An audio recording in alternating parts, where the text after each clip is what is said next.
దేవునికి స్తోత్రం. ప్రభునందు ప్రియమైన వాళ్ళారా, ఈరోజు ఆదివారము, పునరుత్థాన దినం. యథాప్రకారంగా మనము ఆరాధనను ప్రారంభం చేసుకుంటున్నాము.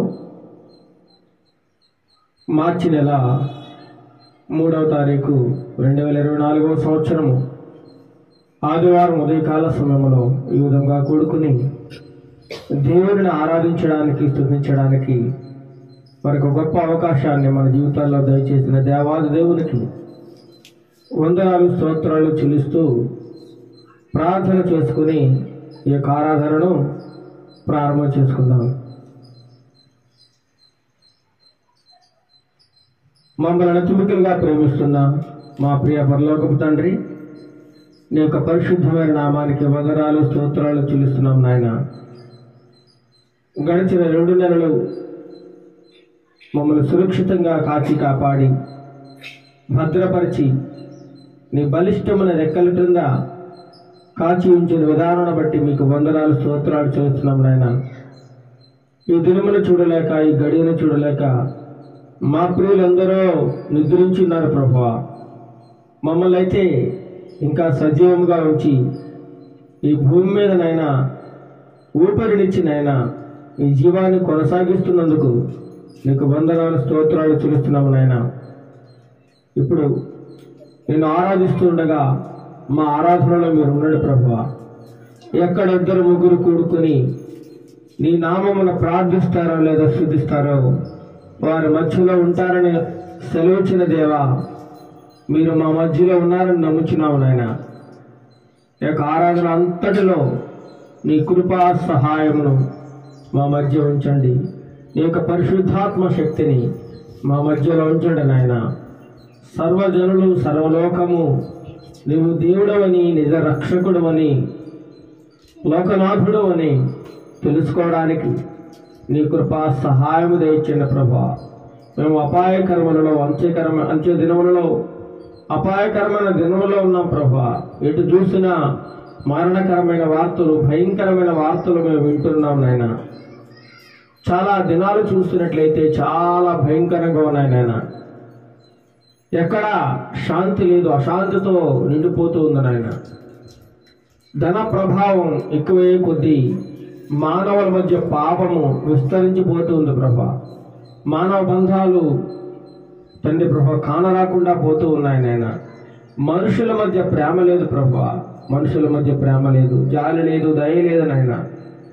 మనుషులు చెప్పాలంటే తమ మార్గములన్నిటినీ చెరిపి వేసుకుని నీకు విరోధముగా వారికి నచ్చిన త్రోవలలో వారికి ఇష్టం వచ్చినట్టు జీవిస్తూ ఉన్నారు ప్రభా. వారితో మీరు మాట్లాడండి, వారిని సరిచేయండి ప్రభా. నీ నామమును ఎరిగినైనా నీ నామములోనే రక్షణ ఉందని, నీ నామము ద్వారా మాత్రమే నిత్య జీవానికి మేమందరము వారసులమవుతామని సత్యాన్ని గ్రహించడానికి నీ కృపా సహాయం దయచేయండి. పాటలు పాడుచుండగా మా యొక్క స్వరములను ముట్టండి నాయన.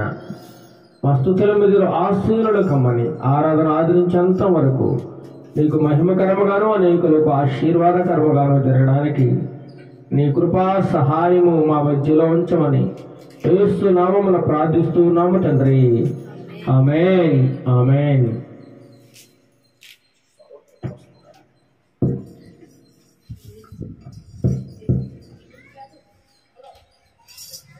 కొన్ని పాటలు పాడుకుని దేవుని నామాన్ని మహిమపరుచుకుందాం.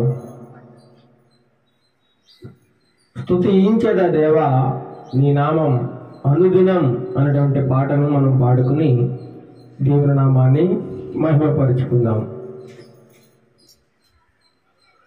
స్తుతించెదా నీ నామం దేవా అనుదినం, స్తుతించెదా నీ నామం దేవా అనుదినం, స్తుతించెదా నీ నామం దేవా అనుదినం. దయతో కాపాడినావు, కృపనే చూపించినావు,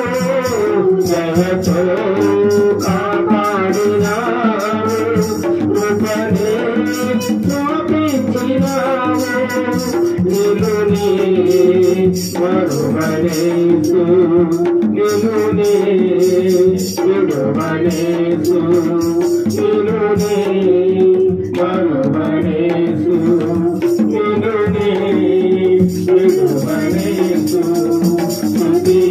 స్తుతించెదాని నామం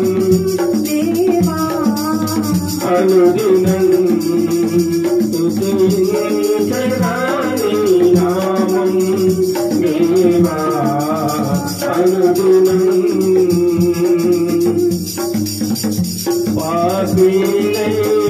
పాపినైయుండగనేను రక్షించి దర్శించినావు పాపినైయుండగనేను రక్షించి దర్శించినావు నిన్నునే మరువనేసు నిన్నునే విడువనేసు నిన్నునే మరువనేసు నిన్నునే విడువనేసు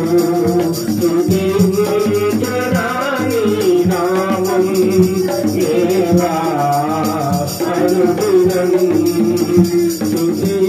స్తుతించెదాని నామం దేవా అనుదినం నిలువే నాకు శరణం నీవే నాకు మార్గం నిలువే నాకు శరణం నీవే నాకు మార్గం నిలువే విడువనేసు నిలువే మరువనేసు నిలువే మరువనేసు నిలువే విడువనేసు స్తుతించెదాని నామం దేవా అనుదినం స్తుతించెదాని నామం దేవా అనుదినం హల్లెలూయా హల్లెలూయా. మరి ఒక పాట పాడుకుని దేవుని నామాన్ని మహిమపరచుకుందాం. సోలిపోవలదు మనసా సోలిపోవలదు, నిన్నుగని పిలిచిన దేవుడు విడిచిపోతాడా అటువంటి పాట పాడుకుని దేవుని నామాన్ని మహిమపరచుకుందాం. సోలిపోవలదు మనసా సోలిపోవలదు, సోలిపోవలదు మనసా సోలిపోవలదు, నిన్నుగని పిలిచిన దేవుడు విడిచిపోతాడా, నిన్నుగని పిలిచిన దేవుడు విడిచిపోతాడా, సోలిపోవలదు మనసా సోలిపోవలదు, సోలిపోవలదు మనసా సోలిపోవలదు. ఇకకులు ఈ బంధులు నిన్ను చుట్టి ముట్టినను, ఇకకులు ఈ బంధులు నిన్ను చుట్టి ముట్టినను, ప్రియుడు నిన్ను చేరదీసిన ఆనందము కాగా, ప్రియుడు నిన్ను చేరదీసిన ఆనందము కాగా, సోలిపోవలదు మనసా సోలి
సోలిపోవలదు వాక్కునిచ్చిన దేవుని నీవు పాడుకొని ఆడు వాక్కునిచ్చిన దేవుని నీవు పాడుకొని ఆడు తీర్చిదిద్దే ఆత్మ నిన్ను చేర ప్రార్థించు తీర్చిదిద్దే ఆత్మ నిన్ను చేర ప్రార్థించు సోలిపోవలదు మనసా సోలిపోవలదు సోలిపోవలదు మనసా సోలిపోవలదు నిన్నుగని పిలచిన దేవుడు విడచిపోతాడా నిన్నుగని పిలచిన దేవుడు విడచిపోతాడా సోలిపోవలదు మనసా సోలిపోవలదు సోలిపోవలదు మనసా సోలిపోవలదు హల్లెలూయా. నీవు లేకుండా నేను ఉండలేను, నాకున్నవన్నీ నీవే యేసయ్య అనే పాట పాడుకుని దేవుని నామాన్ని మహిమపరుచుకుందాం. నీవు లేకుండా నేనుండలేను, నాకున్నవన్నీ నీవే యేసయ్యా. నీవు లేకుండా నేనుండలేను, నాకున్నవన్నీ నీవే యేసయ్యా.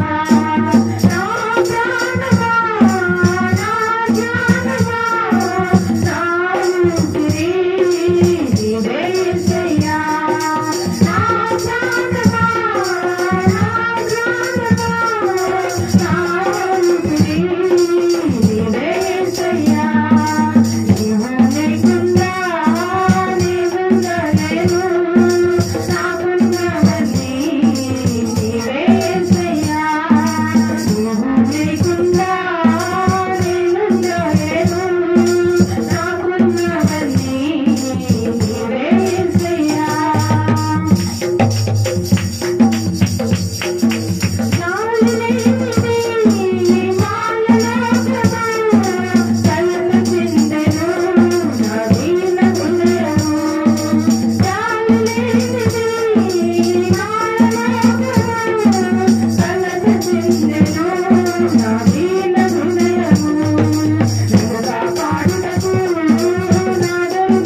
నీవే యేసయ్యా. నా ప్రాణమా, నా జ్ఞానమా, నా ఊపిరి నీవే యేసయ్యా. నీవు లేకుండా నేనుండలేను, నాకున్నవన్నీ నీవే యేసయ్యా. నీవు లేకుండా నేనుండలేను, నాకున్నవన్నీ నీవే యేసయ్యా.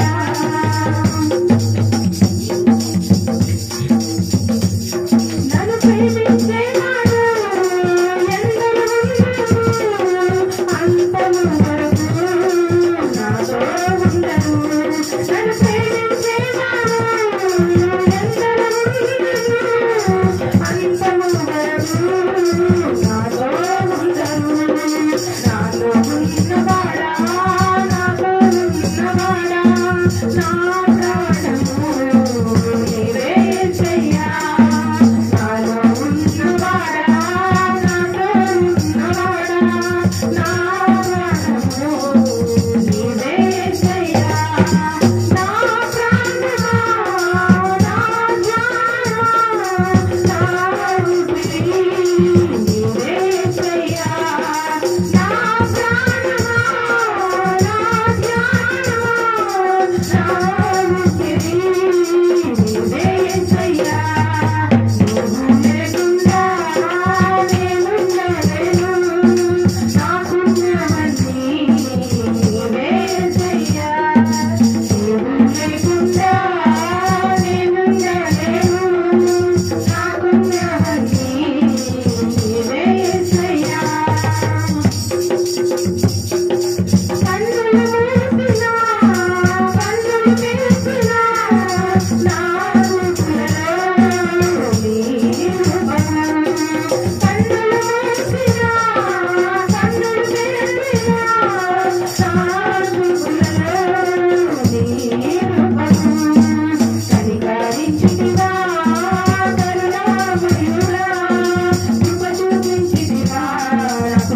Thank you.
మరి ఒక పాట పాడుకుని దేవుని నామాన్ని మహిమపరుచుకుందాం. నీ సన్నిధిలో మోకరించాను దేవా, నీ అభిషేకం కురిపించవా. నీ సన్నిధిలో మోకరించాను దేవా, నీ అభిషేకం కురిపించవా.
ఎంతగానో మహిమపరుచుకున్నాము. ఇప్పుడు వాక్య పఠనం చేసుకుందాం. వాక్య పఠనం దావీదు మహాభక్తుడు రాసినటువంటి కీర్తన గ్రంథం నుండి 61వ కీర్తన మొదటి నుండి 8 చరణములు మనం చదువుకుందాం.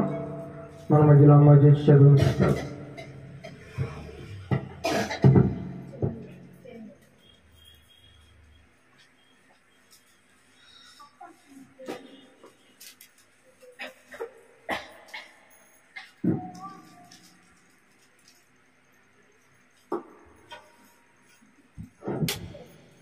కీర్తన ఫస్ట్ నుంచి చివరి వరకు చదువుతుంది. దేవా, నా మొర ఆలకింపు, నా ప్రార్థనకు చెవియొగ్గుము. నా ప్రాణం తల్లడిల్లుగా భూమి నుండి నీకు మొరపెట్టుచున్నాను. నేను ఎక్కలేనంత ఎత్తైన కొండపైకి నన్ను ఎక్కించుము. నీవు నాకు ఆశ్రయముగా నుంటివి, శత్రువుల ఎదుట బలమైన కోటగా నుంటివి. యుగయుగములకు నీ గుడారంలో నివసించెదను. మీరెక్కడ చాటు నన్ను దాగుకుందురు. దేవా, నీవు నా మొక్కుబడులను అంగీకరించి ఉన్నావు. నీ నామమందు భయభక్తులు గలవారి స్వాస్థ్యం నీవు నాకు అనుగ్రహించి ఉన్నావు. రాజునకు దీర్ఘాయువు కలుగు చేయుగాక, అతని సంవత్సరములను తరతరములు నిలిచుగాక. దేవుని సన్నిధిని అతడి నిరంతరము నివసించును గాక. అతడు కాపాడుటకై కృపా సత్యములను నియమించెను. దినదినమును నా మొక్కుబడులను నేను చెల్లించినట్లు నీ నామమున నిత్యము కీర్తించెదను. దేవుడి వాక్య భాగంలో దీవించును గాక.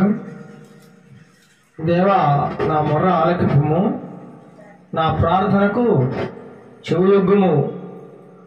నా ప్రాణము తల్లడిల్లుగా బూది గంధముల నుండి నీకు మొరపెట్టుచున్నాను.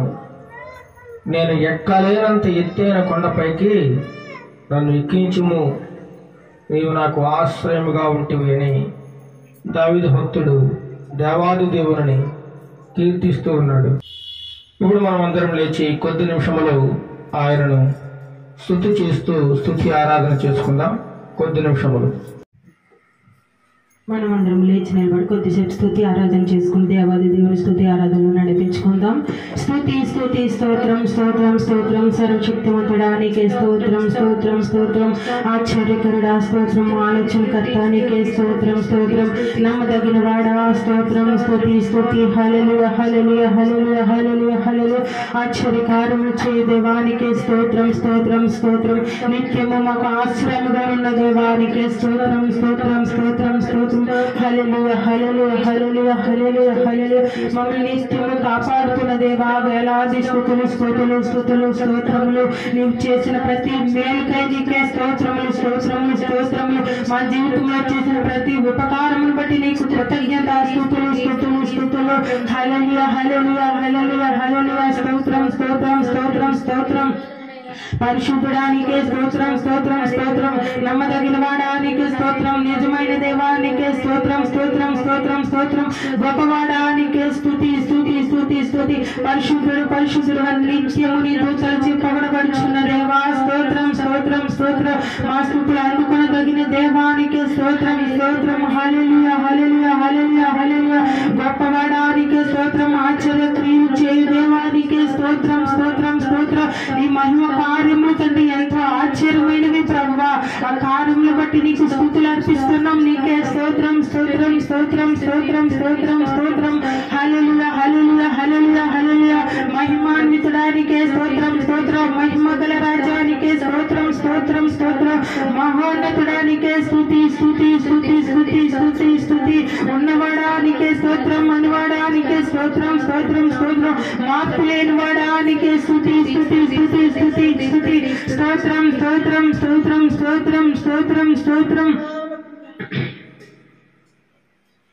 నా ప్రాణం యేసయ్యా నా జీవం యేసయ్యా నా ప్రాణం యేసయ్యా నా జీవం యేసయ్యా నా ధ్యానం యేసయ్యా నా సర్వం యేసయ్యా బంగారం అడగలేదు వజ్రాలు అడగలేదు హృదయాన్ని అడిగావయ్యా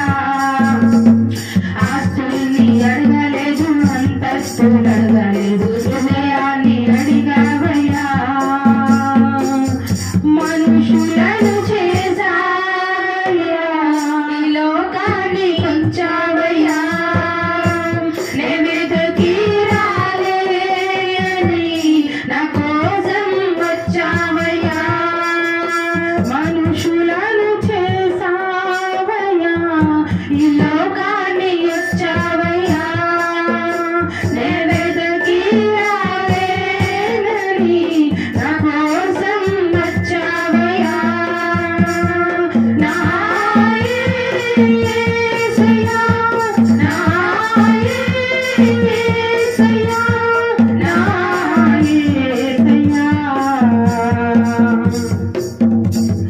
రక్షణను అందించి రక్తాన్ని చిందించి మోక్షాన్ని ఇచ్చావయ్యా ధనవంతులుగా మనలను చేయ దారిద్ర్యమందావయ్యా రక్షణను అందించి రక్తాన్ని చిందించి మోక్షాన్ని ఇచ్చావయ్యా ధనవంతులుగా మనలను చేయ దారిద్ర్యమందావయ్యా కన్నీటిని తుడిచావయ్యా సంతోషాన్ని పంచావయ్యా నేనెదకి రాలేనని నా కోసం వచ్చావయ్యా కన్నీటిని తుడిచావయ్యా సంతోషాన్ని పంచావయ్యా నేనెదకి రాలేనని నా కోసం వచ్చావయ్యా నా యేసయ్యా నా యేసయ్యా నా యేసయ్యా నా యేసయ్యా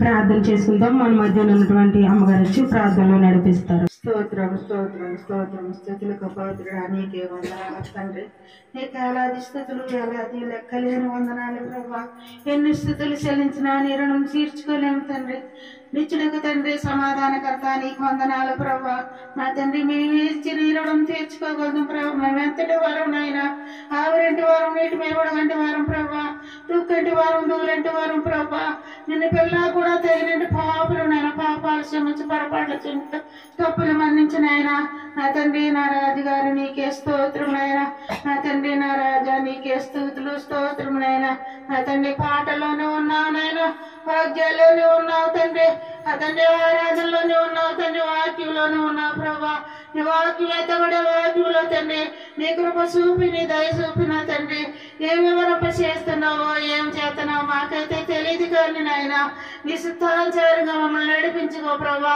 నీకే మహిమనైనా నీకే వందనాలు ప్రభా నీకు లెక్కలేని స్థుతులు నాయన ఆశ్చర్యకరుడ ఆలోచనకర్త నా తండ్రి నీకే అలాది స్థుతులు నాయన నా తండ్రి ఇరుగు పరివారం అందరినీ కాచి కాపాడు ప్రభా ఇరుగు పరివారం అందరూ ఆలకించే భాగ్యం మాకు దయచేనైనా నేను శుద్ధించకుండా భాగ్యం బిడ్డలకు అందరికీ దయచేనైనా నీ వాక్యంతో తండ్రి బిడ్డలను ఎత్తిపట్టుకో ప్రభా నీ వాక్యం ద్వారాగా తండ్రి ఎంతమంది అయితే మారుతారో వారందరినీ ఎవరొక చేయి తండ్రి నీకే వందనాలు ప్రభా నీ వాక్యం ద్వారాగా నడిపించుకో ప్రభా నీకే మహిమనైనా నువ్వు తండ్రి నా రాజుగారు నా కొండ నా కోట మేము ఎక్కలేనంత కొండ ఎక్కించే తండ్రి నీకు వందనాలయ్యా మేమైతే నడవలేము ప్రభా నా తండ్రి దీనులు నాయన నీకు మాలివాళ్ళం పాపులు నాయన పొరపాట్లు తప్పులు మన్నించిన ఆయన నీకే వందనాలు ప్రభా నీకే స్తోత్రం స్తోత్రం నాయన నా తండ్రి మేము తండ్రి బలహీనులు ప్రభా నీ బలంతో మమ్మల్ని నడిపించుకో తండ్రి నీ శాంతి సమాధానం మాకు దేశమని మా చిన్నమరాదైన మరో బాధన చేసుకోమని తప్పులుంటే మన్నించి ప్రభువును రక్షకుడైన మిక్కిలు బతిమలాడి అడుగుతున్నాం తండ్రి ప్రభువును ప్రియమైన వాళ్ళరా ఇంతవరకు పాటల ద్వారా మనం దేవాది దేవుని స్తుతించుకుని ఉన్నాము, కొనియాడి ఉన్నాము. ప్రార్థనలతో వాక్య పఠనతో స్తుతి ఆరాధనతో దేవుని మనం ఎంతగానో కీర్తించున్నాం. ఇప్పుడు కొద్ది నిమిషములు మన ఆత్మీయ జీవితములకు కావలసినటువంటి ఆత్మీయ ఆహారమును కొద్ది నిమిషములు ధ్యానం చేసుకుందాం. చిన్న ప్రార్థన చేసుకుని వాక్యమును ప్రారంభం చేసుకుందాం. నిన్న నేడు నిరంతరము ఏకరీతిగా ఉన్న మా దేవ, నీకే వందనాలు స్తోత్రాలు చెల్లిస్తున్నాము నాయన. ఇంతవరకు ఆరాధనలో మీరున్నారు ప్రభా, ఇక్కడ కూడా మీరుంటారు. ఎల్లప్పుడూ మాతో ఉండే దేవుడు ప్రభా, మీరు ఉన్నవాడు అన్నవాడు అనే దేవుడు ప్రభా, ఎల్లప్పుడూ మీరు నిరంతరము జీవించున్న దేవుడు నాయన. ఇప్పుడు కొద్ది నిమిషములు మనం దైవ గ్రంథంలో నుండి వాక్యం ద్వారా మిమ్మల్ని ధ్యానించుకుంటూ ఉండగా వాక్యం మాకు అర్థం కావడానికి నీ కృపా సహాయం దయచేయండి. మాట్లాడేది నేను కాదు, కానీ మీరే నాతో మాతో మా అందరితో మాట్లాడమని, ముఖ్యంగా వినగలిగే చెవులను గ్రహించగలిగే హృదయమును మా ప్రియ బిడ్డలందరికీ దయచేయమని ఘనత మహిమ ప్రభావములు మీకు చెల్లిస్తూ నజరేయుడైన యేసు నామమున ఈ ప్రార్థన మనవులని అడిగి వేడుకొనుచున్నాము తండ్రి. ఆమేన్, ఆమేన్. జాగ్రత్తగా కొద్ది నిమిషములు వాక్యమును ధ్యానం చేసుకుందాం. ఈరోజు మన వాక్య ధ్యానాంశం ఏమనగా, దేవుడు నివసించే గృహము. చెప్పండి, అందరూ చెప్పాలి. దేవుడు నివసించే గృహము. గృహము అనగా ఏంటి? గృహము అనగా ఇల్లు. అంటే దేవుడు నివసించడానికి కూడా ఏం కావాలి? ఇల్లు కావాలి. ఇల్లు కావాలి. అయితే దేవుడికి ఎలాంటి ఇల్లు కావాలి? దేవుడు ఎక్కడ నివసిస్తాడు? ఎవరి దగ్గర నివసిస్తాడు? ఆయనకు అసలు ఇల్లు అంటూ ఉందా? ఒకవేళ ఉంటే ఆ నివసించే ఇల్లు ఎలా ఉంటుంది? ఆ యొక్క పరిసరాలు ఎలా ఉంటాయి? ఎలాంటి వాతావరణంలో ఆయన నివసిస్తాడు? ఆయనకు ఎటువంటి ఇల్లు అవసరము? ఆ ఇంటిలో అన్ని రకాల సౌకర్యాలు ఉంటాయా? ఇలా మనం చెప్పుకుంటూ పోతే దేవునికి ఎలాంటి ఇల్లు అవసరము, ఎలాంటి గృహము దేవుడు ఉంటే నివసిస్తాడు, ఎలాంటి గృహము ఉంటే దేవుడు నివసిస్తాడు అనేటువంటి కొన్ని విషయాలను మనం ఈరోజు ధ్యానం చేసుకుందాం. వాక్యపు వెలుగులో నుంచి మనం మాట్లాడుకుందాం. ఏదో నా సొంత మాటలు, నా సొంత జ్ఞానము లేదా నా సొంత ఆలోచనలు నేను చెప్పినట్లయితే ఇది చాలా తప్పు అవుతుంది. కేవలము ఇక్కడ మాట్లాడే ప్రతి మాట కూడా దేవుని నోటి నుండి వచ్చే మాట. దేవుని యొక్క వాక్యం అనగా దేవుడే మనతో మాట్లాడుతున్నాడని భయము భక్తి కలిగి మాటలు వినాలి. ఏదో ఒక మనిషి చెబుతున్నాడు అని ఎప్పుడు కూడా తలంచుకోకూడదు. వాక్యం అంటే దేవుడే. ఆదిలో వాక్యం ఉంది, వాక్యము దేవుని యొద్ద ఉంది, వాక్యమే దేవుడే ఉన్నాడు. ఆ వాక్యం ఇప్పుడు కృపా సత్య సంపూర్ణుడుగా మన మధ్య నివసిస్తూ ఉన్నాడు. ఎవరు? వాక్యం అనే దేవుడు, సత్యం అనే దేవుడు, జీవం అనే దేవుడు, మార్గం అనే దేవుడు మన మధ్యలో నివాసం చేస్తా ఉన్నాడు. అలాంటి దేవునికి నివాసం చేయడానికి ఒక ఇల్లు కావాలి, ఒక ఇల్లు అవసరం, ఒక గృహం అవసరం. అయితే ఆ దేవాది దేవుడు ఎలాంటి గృహంలో నివసిస్తాడు అనేది మనం ఇప్పుడు ధ్యానం చేసుకుందాం. ఒక మనిషి నివసించడానికి, ఉదాహరణకి మనం ఒక మనిషి నివాసం చేయడానికి, ముఖ్యంగా నివసించడానికి ఒక ఇల్లు కట్టుకుంటూ ఉంటాడు. ఈ భూమి మీద నివసించే ప్రతి మనిషి కూడా జీవించడానికి, నివసించడానికి ఒక ఇల్లు అవసరం, ఒక గృహం అవసరం. మొట్టమొదటి ఏం చేస్తాడు? ఒక వ్యక్తి మంచి స్థలాన్ని ఎంచుకుంటాడు. మంచి స్థలాన్ని ఇల్లు కట్టడానికి ఒక మంచి స్థలాన్ని చూసుకుంటాడు. కొంత డబ్బు పెట్టి ఆ స్థలాన్ని కొనుక్కుంటాడు. తర్వాత ఆ స్థలాన్నంతా చక్కగా శుభ్రం చేస్తాడు. తనకు ఇల్లు ఎలా ఉంటే బాగుంటుందో ముందే చక్కగా ఊహించుకుంటా ఉంటాడు, ప్లాన్ వేసుకుంటా ఉంటాడు. ఒక మంచి ఇంజనీర్ దగ్గరికి వెళ్ళి, నేను నాకున్న స్థలంలో ఒక మంచి ఇల్లు కట్టాలనుకుంటున్నాను, దానికి మంచి డిజైన్ చేసేవండి, డిజైన్ చూపించండి అని చెప్పి అడుగుతాడు. బెడ్రూమ్లు ఎక్కడ ఉండాలి, కిచెన్ ఎక్కడ ఉండాలి, హాల్ ఎక్కడ ఉండాలి, గాలి వెలుతురు ఆ ఇంటికి ధారాళంగా ఏ వైపు నుండి అయితే వస్తుంది, బాత్రూమ్స్ ఎక్కడ ఉండాలి, ఎక్కడ ఉంటే బాగుంటుంది, ఆ ఇంటి ఆవరణము ఎలా ఉంటే బాగుంటుంది, ఇంటి చుట్టూ రక్షణ కవచం కొరకు ఎలాంటి గోడ ఎంత ఎత్తులో కట్టాలి, ఇలాంటివన్నీ కూడా ముందే ఆ వ్యక్తి నిర్ణయించుకుంటాడు. ఇంటి ముందు ఎలాంటి మొక్కలు పెంచాలి, ఇలా అన్ని రకాలుగా కూడా ఆలోచించి అన్ని విధాలుగా సౌకర్యవంతంగా ఉండే ఒక మంచి గృహమును, ఒక అందమైన గృహమును చాలా ధనము వెచ్చించి నిర్మించుకుంటా ఉంటాడు. ఎందుకు ఇదంతా చేస్తున్నాడంటే ఆ ఇంటిలో హాయిగా, సుఖంగా, సంతోషంగా జీవించాలని అతని కోరిక. అందుచేతనే చాలా జాగ్రత్తలు తీసుకుని ఆ ఇంటిని నిర్మాణం చేస్తాడు. ఏమాత్రం కంగారు పడడు, ఆదర బాధలాగా నిర్మించుకోడు. అన్ని విషయాలు కూడా, అన్ని సలహాలు, సూచనలు, అన్ని జాగ్రత్తల్లో మంచి ఆలోచనలతో ఒక ఇల్లు నిర్మించి అందులో నివసించాలనుకోవడం దేవుడు మానవుడికి ఇచ్చిన ఒక గొప్ప వరమండి, గొప్ప ఆలోచన, మంచి ఆలోచనే. అది ఏమాత్రం తప్పు కాదు.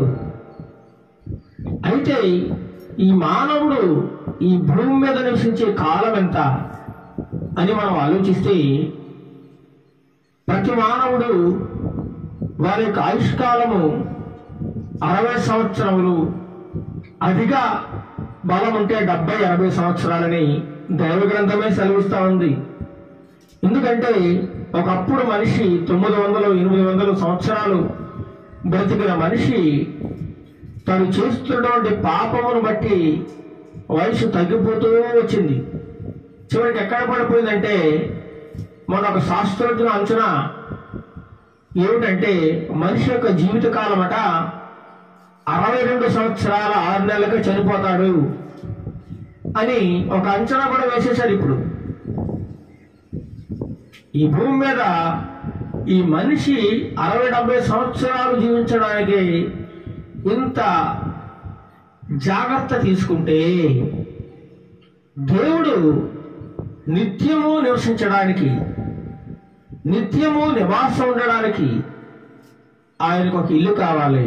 మరి దాని నిమిత్తము ఇంకెంత జాగ్రత్త తీసుకుంటాడో ఒకసారి ఆలోచించండి. ఎంత జాగ్రత్త తీసుకుంటాడో, ఎలాంటి జాగ్రత్తలు తీసుకుంటాడు, ఎలాంటి ఇంట్లో ఉంటాడు, ఎలాంటి గృహము ఆయనకి ఇష్టము, ఆయన ఇల్లు ఎలా ఉండాలి, ఆయన ఇల్లు ఎలా ఉండాలి, దేవుడు నివసించే గృహం ఎలా ఉంటుంది, ఎలాంటి గృహములో ఆయన నివసిస్తాడు. మనం ఆలోచిస్తే ఈ మధ్య కాలంలో నేను ఒక ధనవంతుడు ఇంటికి వెళ్ళాను. ఆయన ఒక ధనవంతుడు. వాళ్ళ ఇంటికి వెళ్ళి చూసినప్పుడు 1 ఎకరం స్థలంలో ఒక మంచి ఇల్లు కట్టుకున్నాడండి. చాలా మంచి ఇల్లు, చూడడానికి చాలా అందంగా ఉంది, చాలా సుందరంగా, చాలా చక్కగా డిజైన్ చేశాడు ఆ ఇంజనీరు. ఏది ఎక్కడ ఉంటే బాగుంటుందో, ఏ దిక్కున ఉంటే బాగుంటుందో, ఎలా ఉంటే ఇంటికి ఒక మంచి అందమైన ఆకారము వస్తుందో అన్ని రకాలుగా జాగ్రత్తలు తీసుకుని ఆ యజమాని చక్కని ఇల్లు కట్టాడండి. చూడగానే మాకు చాలా సంతోషం అనిపించింది ఆ ఇల్లు చూడగానే. ఎందుకంటే చాలా అందంగా ఉంది. ఆ ఇంటి చుట్టూ ప్రహారీ కానీ, ఆ గేట్లు కానీ, వారి ఇంటి తలుపులు కానీ, కిటికీలు కానీ, వారి ఇంటి పరిసరాలు కానీ చాలా చాలా అంటే చాలా అందంగా ఉన్నాయన్నమాట. ఇంకా చెప్పాలంటే ఇంటి చుట్టూ ప్రహారీ కూడా చాలా బాగుంది. ఆ లోపలికి వెళ్ళి చూసాం, ఆయన కలవడానికి వెళ్ళాను అనమాట. ఆవిడ లోపలికి వెళ్ళి చూస్తే లోపల ప్రహారీ కానుకుని ఇంటికి దగ్గరలో ఇంటి చుట్టూ మొక్కలే, అందమైన రకరకాల పూల మొక్కలు, పండ్ల మొక్కలు, ఇంకా మంచి రకరకాల ఔషధ మొక్కలు, ఆక్సిజన్ ఇచ్చే మొక్కలు. ఏమండి, చాలా అందంగా ఇంటిని తీర్చిదిద్దాడు. ప్రతి మొక్క దగ్గర కూడా ఎంత శుభ్రంగా ఉందంటే చాలా శుభ్రంగా ఉందండి. ఎక్కడ చెత్త చెదారము, దుమ్ము ధూళి ఎక్కడా లేదండి. ఆ ఇల్లు ఎంత శుభ్రంగా ఉందో ఆ పరిసరాలు, ప్రహారీ లోపల కానీ బయట కానీ అంతే శుభ్రంగా ఉంది. చాలా అందంగా ఉందన్నమాట. ఎక్కడ మురికి కానీ, వాసన కానీ, చెత్త చెదారం కానీ ఎక్కడా లేదు. చాలా పరిశుభ్రంగా ఉంది. అప్పుడు నాకు చాలా సంతోషం అనిపించింది. ఇల్లు అంటే ఎలా ఉండాలన్నమాట. అన్ని రకాల సౌకర్యాలు, అన్ని రకాల వసతులు. ఆ ఇంట్లో వారికి, ఇంట్లో పని మనుషులు కూడా చాలా శుభ్రంగా ఉన్నారండి. చాలా నీట్నెస్. బయట నుంచి ఇతరులు వచ్చి కలవడానికి చక్కగా కుర్చీలు, టేబుల్స్, మళ్ళీ వాళ్ళకి ఫ్యాన్లో ఏమాత్రం అలసట లేకుండా తగిన మంచినీటి సదుపాయము, ఇలా అన్నీ చాలా బాగా ఏర్పాటు చేశారు. నిజంగా ఆ ఇంటి పరిసరాలు నాకు ఎంతో చాలా బాగా నచ్చాయి. అంతా బాగుంది, చాలా బాగుంది ఆ ఇల్లు. మంచి గృహాన్ని నిర్మించుకున్నాడు ఆ యజమాని. కానీ ఆ ఇంట్లో ఒక వ్యక్తి నివాసం చేయడం లేదు. ఇంటి మనుషులు నివసిస్తున్నారు, కానీ ఒక వ్యక్తికి మాత్రం, ఒక ఆయనకి మాత్రం ఆ ఇంట్లో స్థలం లేదు. ఎవరు చెప్పండి? దేవునికి స్థలం లేదు ఆ ఇంట్లో. అంతా బాగా ఉంది, కానీ దేవునికి చోటు లేదు. వారి హృదయము కేవలము ధనంతో నిండిపోయింది, ఆస్తి పాస్తులతో నిండిపోయింది, లోకాశలకు లొంగిపోయింది. వారి హృదయంలో ఏమాత్రము ఎక్కడ కూడా దేవునికి నివాసం లేదండి. ఈనాడు కూడా చాలా మంది క్రైస్తవులు దేవుడు మా మందిరంలో నివసిస్తున్నాడు, మా ఆలయంలోనే ఉన్నాడు, మా సంఘంలో ఉన్నాడు అంటుంటారు. ఆ యొక్క సేవకులు కూడా గొప్ప గొప్ప చర్చిలు కడతా ఉంటారు. అన్ని రకాల సదుపాయాలు నిర్మించి లక్షల కోట్లు ఖర్చు పెట్టి ఈరోజు దేవునికి మందిరాలు కడుతూ ఉన్నారు. మందిరాలు, అన్ని రకాల సదుపాయాలు, ఏసీ, ఫ్యాన్లు, కుర్చీలు. ఇంకా లోపలికి వెళ్తే హాయిగా నిద్రపోవచ్చు అనమాట. అలాంటి సదుపాయాలన్నీ కూడా ఈరోజు చర్చిల్లో ఉన్నాయండి. చర్చిల్లో హైదరాబాద్ వెళ్ళి చూస్తే విలాసవంతమైన చర్చిలు, కొన్నేమో డిజిటల్ చర్చిలు. డిజిటల్ అంటే సినిమా థియేటర్లో ఎలా తెర మీద మనం సినిమా చూస్తూ ఉంటామో అలాగే ఎక్కడో వాక్యం చెబుతూ ఉంటే దేవుని సేవకుడు ఇక్కడ సినిమా చూపిస్తూ ఉంటారు వాక్యం స్క్రీన్ మీద. డిజిటల్ చర్చలు అయిపోయినాయి. అయితే అలాంటి మందిరాలలో దేవుడు నివాసం చేస్తాడా? నివాసం చేయడానికి దేవునికి మందిరం అవసరమా అని మనం ఆలోచిస్తే, అలాంటి మందిరాల్లో నేను నివాసం చేయను అంటున్నాడు దేవుడు. నివాసం చేయడట. దేవుడు ఒక మందిరంలో నివాసించడు.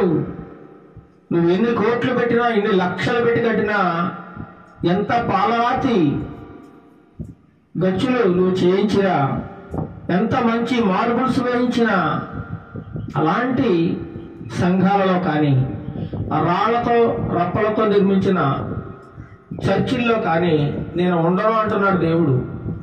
ఉండడట దేవుడు. ఇది నేను చెప్పే మాట కాదు, దేవుని వాక్యమే చెబుతుంది. దేవుడు మందిరాల్లో ఉంటాడా అంటే మందిరాల్లో ఉండడు. చర్చిల్లో దేవుడు నివసించడు. మరి మన దేవుడు ఎక్కడ నివసిస్తాడు? చాలా మంది మెడలో సిలువ వేసుకుంటారు. మెడలో సిలువ.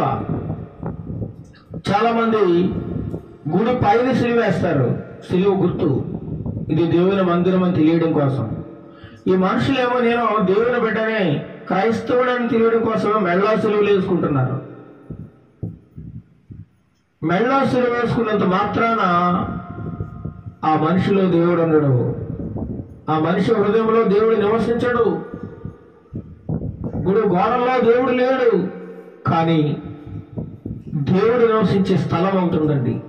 ఏంటో తెలుసా? మానవుని యొక్క హృదయము. గుడి గోడల్లో దేవుడు లేడు, కానీ మానవుని యొక్క గుడిలో దేవుడు నివాసం చేయాలని ఎంతగానో ఆశపడుతున్నాడు. అందుకే ఈరోజు మన అంశము దేవుడు నివసించే గృహముగా మనం చెప్పుకుంటా ఉన్నాం. ఈనాడు కూడా కొంతమంది క్రైస్తవులు ఒక అలవాటు నేర్చుకున్నారు. ఇంతకు ముందు లేదు, కానీ ఇప్పుడు కొత్తగా అలవాటు చేస్తా ఉన్నారు. ఇంతకుముందు ఎప్పుడు నేను చూడలేదు. గత 30 సంవత్సరాలుగా నాకు ఊహ తెలిసినప్పటి నుంచి కూడా మన క్రైస్తవులు దేవునికి ఒక గుడి కట్టినట్టు, ఒక ఇల్లు, ఒక రూమ్ కట్టినట్టు నేను ఎక్కడా చూడలేదు. కానీ ఇప్పుడిప్పుడు వాళ్ళు కూడా అప్డేట్ అయ్యి ప్రతి ఇంటిలో కూడా దేవుడికి ఒక గది కడుతున్నారు. గది ఏంటా గది? ఏంటిది? దేవుడు నివాసం ఉండడానికి లేదా మనం ప్రార్థన చేసుకోవడానికి ఒక గది కట్టుకుంటూ ఉన్నారు. తప్పులేదు, మంచిది. అది ప్రార్థనా గది మంచిదే. అది కానీ దేవుడు అందులో నివాసం ఉంటాడు అనేది చాలా తప్పు అన్నమాట, పొరపాటు. దేవుడు మనం 4 గోడల మధ్యలో దేవుడు నివసించడండి. అది నీకు ఒక ఏకాంతముగా ప్రార్థించుకోవడానికి ఒక చిన్న గది కట్టుకోవడంలో ఏమాత్రం తప్పు లేదు. కానీ అన్నిటికంటే ముఖ్యంగా నీ హృదయం అనే గది ఎలా ఉంది? పరిశుభ్రంగా ఉందా లేదా? నీ ఇల్లంతా పరిశుభ్రంగా ఉంది, నీ గది పరిశుభ్రంగా ఉంది, నీ ఇంటి ఆవరణం అంతా శుభ్రంగా ఉంది. కానీ నీ హృదయం అనే గది మాత్రము కంపు కొడతా ఉందట. ఎలా ఉంది? కంపు. ఆ హృదయం నిండా లోకాశలు, లోక సంబంధమైన ఆలోచనలు, వ్యభిచార సంబంధమైన ఆలోచనలు, ధనాశ, గర్వము, అహంకారము, లెక్కలేనితనము, వరవలేనితనము, లంచగొండితనము, హత్యలు, మానభంగాలు, ఇలా ఆ హృదయం నిండా కూడా లోకమంతా నిండిపోయింది. లోకంలో ఉన్నటువంటి చెత్త చెదారం అంతా హృదయంతో నిండిపోయింది. మరి నువ్వు దేవునికి గది కట్టి ఆ గదిలో ప్రార్థించినంత మాత్రాన ఏ మాత్రము ఉపయోగం లేదు, శూన్యం. ఎటువంటి ప్రయోజనం లేదని దేవుని వాక్యం చెబుతా ఉంది. నా మాటలు కాదండి, దేవుని వాక్యం చెబుతా ఉంది. నువ్వు నాకు గది కడితే నేను అందులో ఉంటానని నువ్వు ఎలా అనుకుంటున్నావు? నీ భ్రమ కాకపోతే నాకు నువ్వు ఎలాంటి గది కట్టగలవు? ఎలాంటి మందిరాన్ని నిర్మించగలవు? అసలు నాకు నువ్వు ఇల్లు కట్టగలవా? నేను ఎక్కడ ఉండాలనుకుంటే నువ్వు ఏది చూపిస్తున్నావు? నేను నీ గుడిలో, నీ హృదయం అనే గుడిలో నివసించాలని, అందులో ఉండాలని నేను కోరుకుంటుంటే నాకు ఈ భౌతిక సంబంధమైన గుడులు, గోపురాలు, మందిరాలు కట్టడం ఎంత అవివేకం అని దేవుడు మాట్లాడుతూ ఉన్నాడు.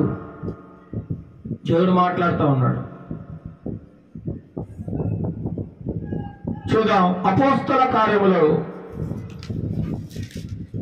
వాక్యపు వెలుగులోంచి మనం చూద్దాం కొన్ని మాటలు. అపోస్తల కార్యములు 17వ అధ్యాయము. మనం ప్రతి వచనాన్ని కూడా వాక్యపు వెలుగులోంచి, వాక్యం ఆధారంగా మనం చేసుకుని మాట్లాడాలి. ఏది పెడితే ఇది మాట్లాడడానికి దేవుడు అంగీకరించడండి, పర్మిషన్ ఇవ్వడు. కేవలం వాక్యం విలువరించి మనం చూపించాలి. వాక్యం మాత్రమే మాట్లాడాలి తప్ప నేను మాట్లాడకూడదు. అపోస్తల కార్యములు 17వ అధ్యాయము 24వ వచనం చదవండి. అపోస్తలుల కార్యములు జగత్తును 17వ అధ్యాయము 24వ వచనం. జగత్తును అందరి సమస్తమును నిర్మించిన దేవుడు తానే ఆకాశమునకును భూమికిని ప్రభువయ్యున్నందున హస్తకృతములైన ఆలయములలో నివసింపడు. నివసింపడు అని ఉందా? నివసిస్తాడని ఉందా? నివసించడట. జగత్తును అనగా ఈ లోకమంతటిని, లోకములో ఉన్నటువంటి సమస్తమును నిర్మించిన వాడు ఎవరండి? దేవాది దేవుడు. ఈ ప్రకృతి అంతా దేవునికి గజ గజ గజ వణికిపోతుందట.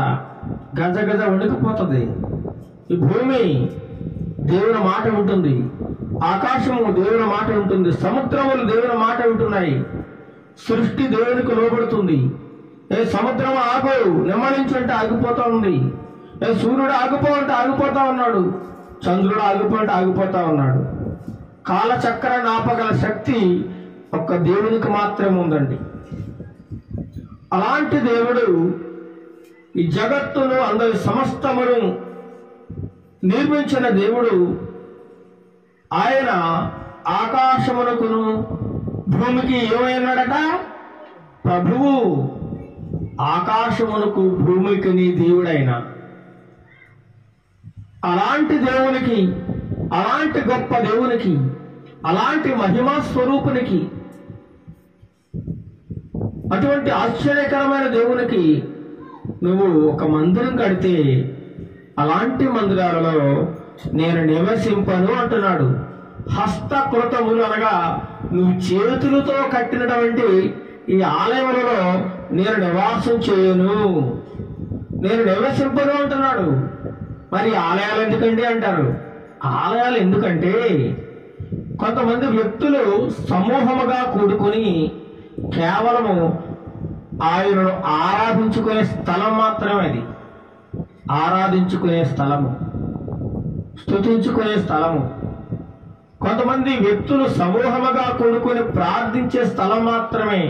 కానీ దేవుడు అందులో నివాసం చేయనంటున్నాడు. మరి ఎక్కడ నివాసం చేస్తాడు?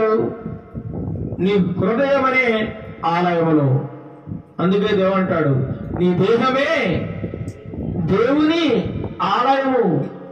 నీ దేహమే దేవుని ఆలయము. ఎక్కడో ఆలయం కడుతున్నావు, ఎందుకు వృధా? ₹1,00,00,000 మొన్న ఒక ఆయన అంటున్నాడు హైదరాబాద్లో, నేనండి 2 కోట్లు బట్టి చర్చి కడుతున్నానండి. 2 కోట్లు.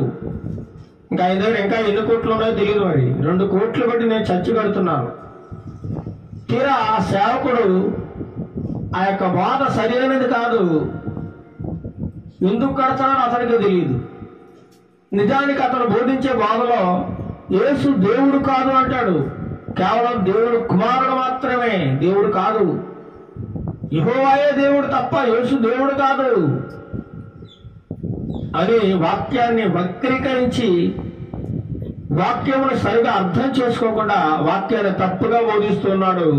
పైగా 2 కోట్లు పెట్టి దేవుడికి ఒక మంచి మందిరాన్ని కడతాడట. చూడండి ఎంత విడ్డూరంగా ఉందో. ఆయన వాక్యమే బోధించడం రాదు, 2 కోట్లు బట్టి. అంటే అతను ఒక వ్యాపారం ప్రారంభిస్తున్నాడు అనమాట.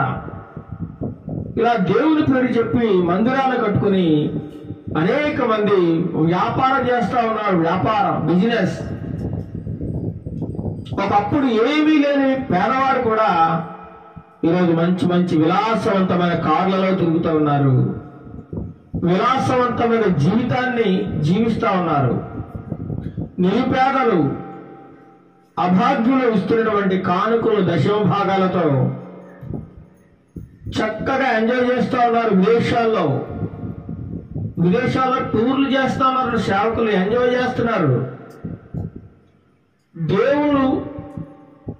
దేవుని కోసం ఖర్చు పెట్టమని దేవుని పిల్లలు ఇచ్చిన సొమ్మును వీరి పిల్లల కోసం, వీరి కుటుంబం కోసం, వీరు సౌఖ్యంగా జీవించడం కోసం, వీరి సుఖ సంతోషాల కోసం వినియోగిస్తూ ఒక గొప్ప వ్యాపారం ఈనాడు దేవుని సేవకులో జరుగుతూ ఉంది.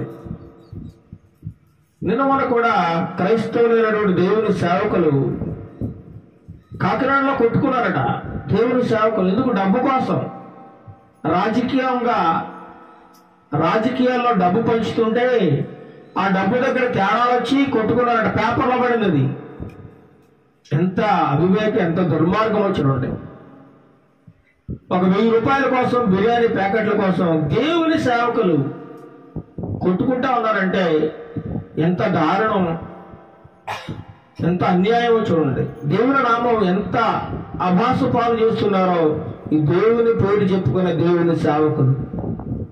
మరి అలాంటి హృదయాలలో దేవుడు నివసిస్తున్నాడా? అలాంటి వారు కట్టిన సంఘాలలో, చర్చిలలో, దేవాలయాలలో దేవుడు నివసిస్తాడా అంటే ఏమాత్రము నివసించను అంటున్నాడు. నివసించడట. హస్తకృతములైన ఆలయములలో ఎవరు నివసించడు? దేవుడు నివసించడండి. మరి మీరేమో దేవునికి గొప్ప గొప్ప మందిరాలు కడుతూ ఉన్నారు. ఒక పాస్టర్ అంటున్నాడు, మా సంఘంలో దేవుడు మాత్రమే నివాసం చేస్తున్నాడు, వేరే సంఘాల్లో దేవుడు నివాసం చేయడు, ఆ సంఘాలని మంచివి కాదు, నా సంఘమే గొప్ప, నా చర్చే గొప్ప, నేనే గొప్పని డబ్బాలు కొట్టుకున్నాడు డాంబికంగా. ఇలా కొంతమంది దేవుని సేవకులు ఒకరి మీద ఒకరు దుమ్మెత్తు పోసుకునే స్థితిలోకి వెళ్ళిపోయారు. అంటే సాతానుడు వాళ్ళని వాడుకుంటూ ఉన్నాడు అనమాట. వాళ్ళకి కొంత డబ్బు ఎనచూపి వాళ్ళని ఈ లోకంలో ఉన్న ప్రలోభాలకు వాడు గురి చేస్తూ వాడుకుంటా ఉన్నాడు. ఇంకొక మాట చూద్దాం. దైవ వాక్యపు వెలుగులోంచి 1 కొరింథీయులకు రాసిన పత్రిక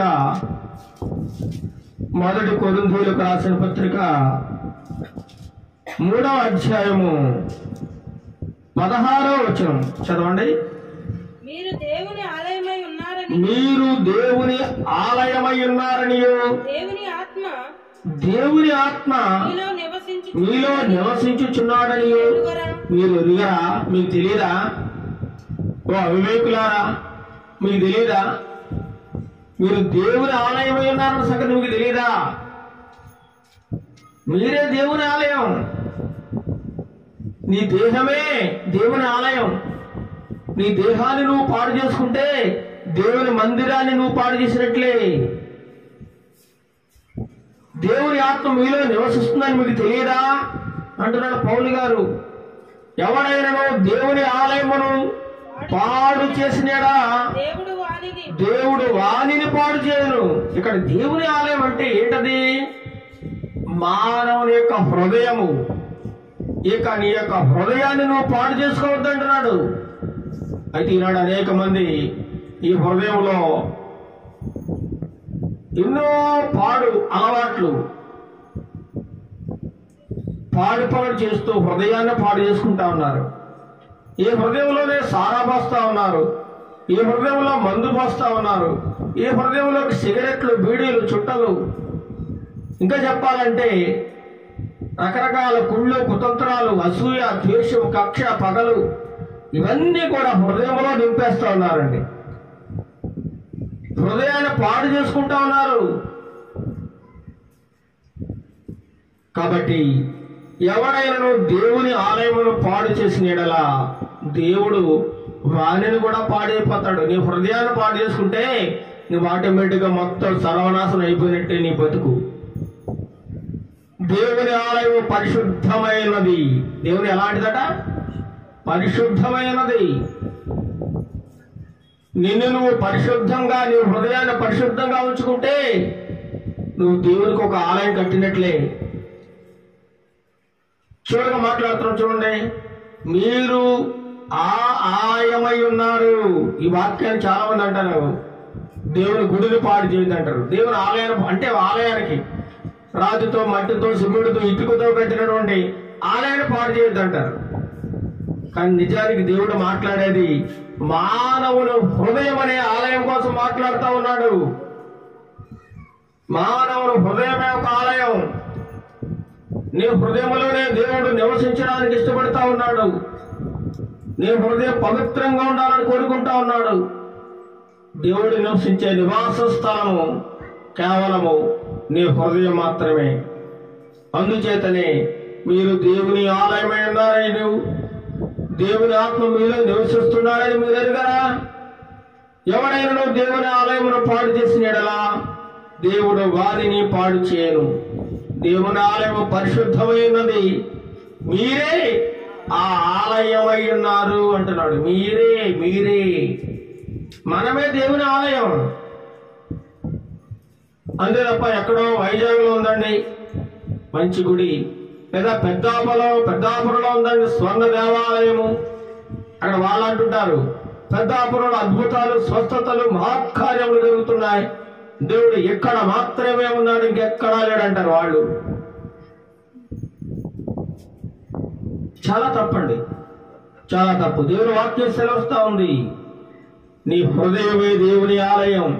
నువ్వెక్కడికో పరిగెత్తాల్సిన అవసరం లేదు. నీ గృహంలో నువ్వు జీవిస్తూ ఉంటే నీలో దేవుడు ఉన్నాడు.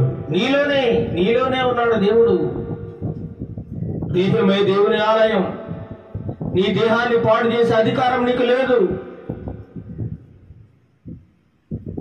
పౌలు గారు స్పష్టంగా తెలియజేస్తా ఉన్నారు. మనం అదే కొరింథీయులకు రాసిన పత్రిక 3వ అధ్యాయం 19వ వచనం చూడండి. 19వ వచనం, ఈ లోక జ్ఞానము దేవుని దృష్టికి వెర్రితనము అంటున్నాడు. వెర్రితనము. ఈ లోక జ్ఞానం దేవుని దృష్టికి ఎలా ఉందట? వెర్రితనముగా ఉంది. జ్ఞానులను వారి కుయుక్తులు ఆయన పట్టుకొనను, జ్ఞానుల యోచనలు వ్యర్థములని ప్రభువునకు తెలియను. వీడు లోపల మనస్సులో ఏదేది ఆలోచిస్తా ఉన్నాడో అదంతా వ్యర్థమైనదని దేవునికి తెలుసు. కాబట్టి నా ఇంటిని నువ్వు పాడు చేయకూడదు అంటున్నాడు, పాడు చేయొద్దు అంటున్నాడు. దేవుని ఆలయం అనే ఇంటిని నువ్వు పాడు చేయడానికి వీల్లేదు. దేవుని ఆలయం అంటే నీ హృదయమే. నీ హృదయంలో దేవుడు నివసించడానికి ఇష్టపడతా ఉన్నాడు. మనం చూసినట్లయితే ప్రకటన గ్రంథము 3వ అధ్యాయం 20వ వచనంలో అంటున్నాడు దేవుడు, ఇదిగో తలుపున నిలుచుండి తట్టుచున్నాను, ఎవడైనా నా స్వరం విని తలుపు తీసినడలా. తలుపు అంటే ఈ చెక్క తలుపులు అనుకుంటున్నారా? టేకు కర్రతో చేసిన మంచి తలుపులు అనుకుంటున్నారా? లేదంటే మంచి వుడ్డుతో ఖరీదైన వెలగల డోర్ అనుకుంటున్నారా మీరు? కాదు. హృదయం అనే తలుపు తీయమంటున్నాడు దేవుడు. హృదయం అనే తలుపు తీస్తే దేవుడు పిలుస్తా ఉన్నాడు, ఓ నా ప్రియ సహోదరి సహోదరుడా, నీ హృదయం అనే తలుపు తెరు. నువ్వు తెరిచినట్లయితే నీ హృదయంలో ఉన్నటువంటి చెత్త చెదారం అంతా లోకానంతా తీసివేసి పరిశుద్ధంగా ఉంచుకుని నన్ను పిలిస్తే నేను వస్తాను.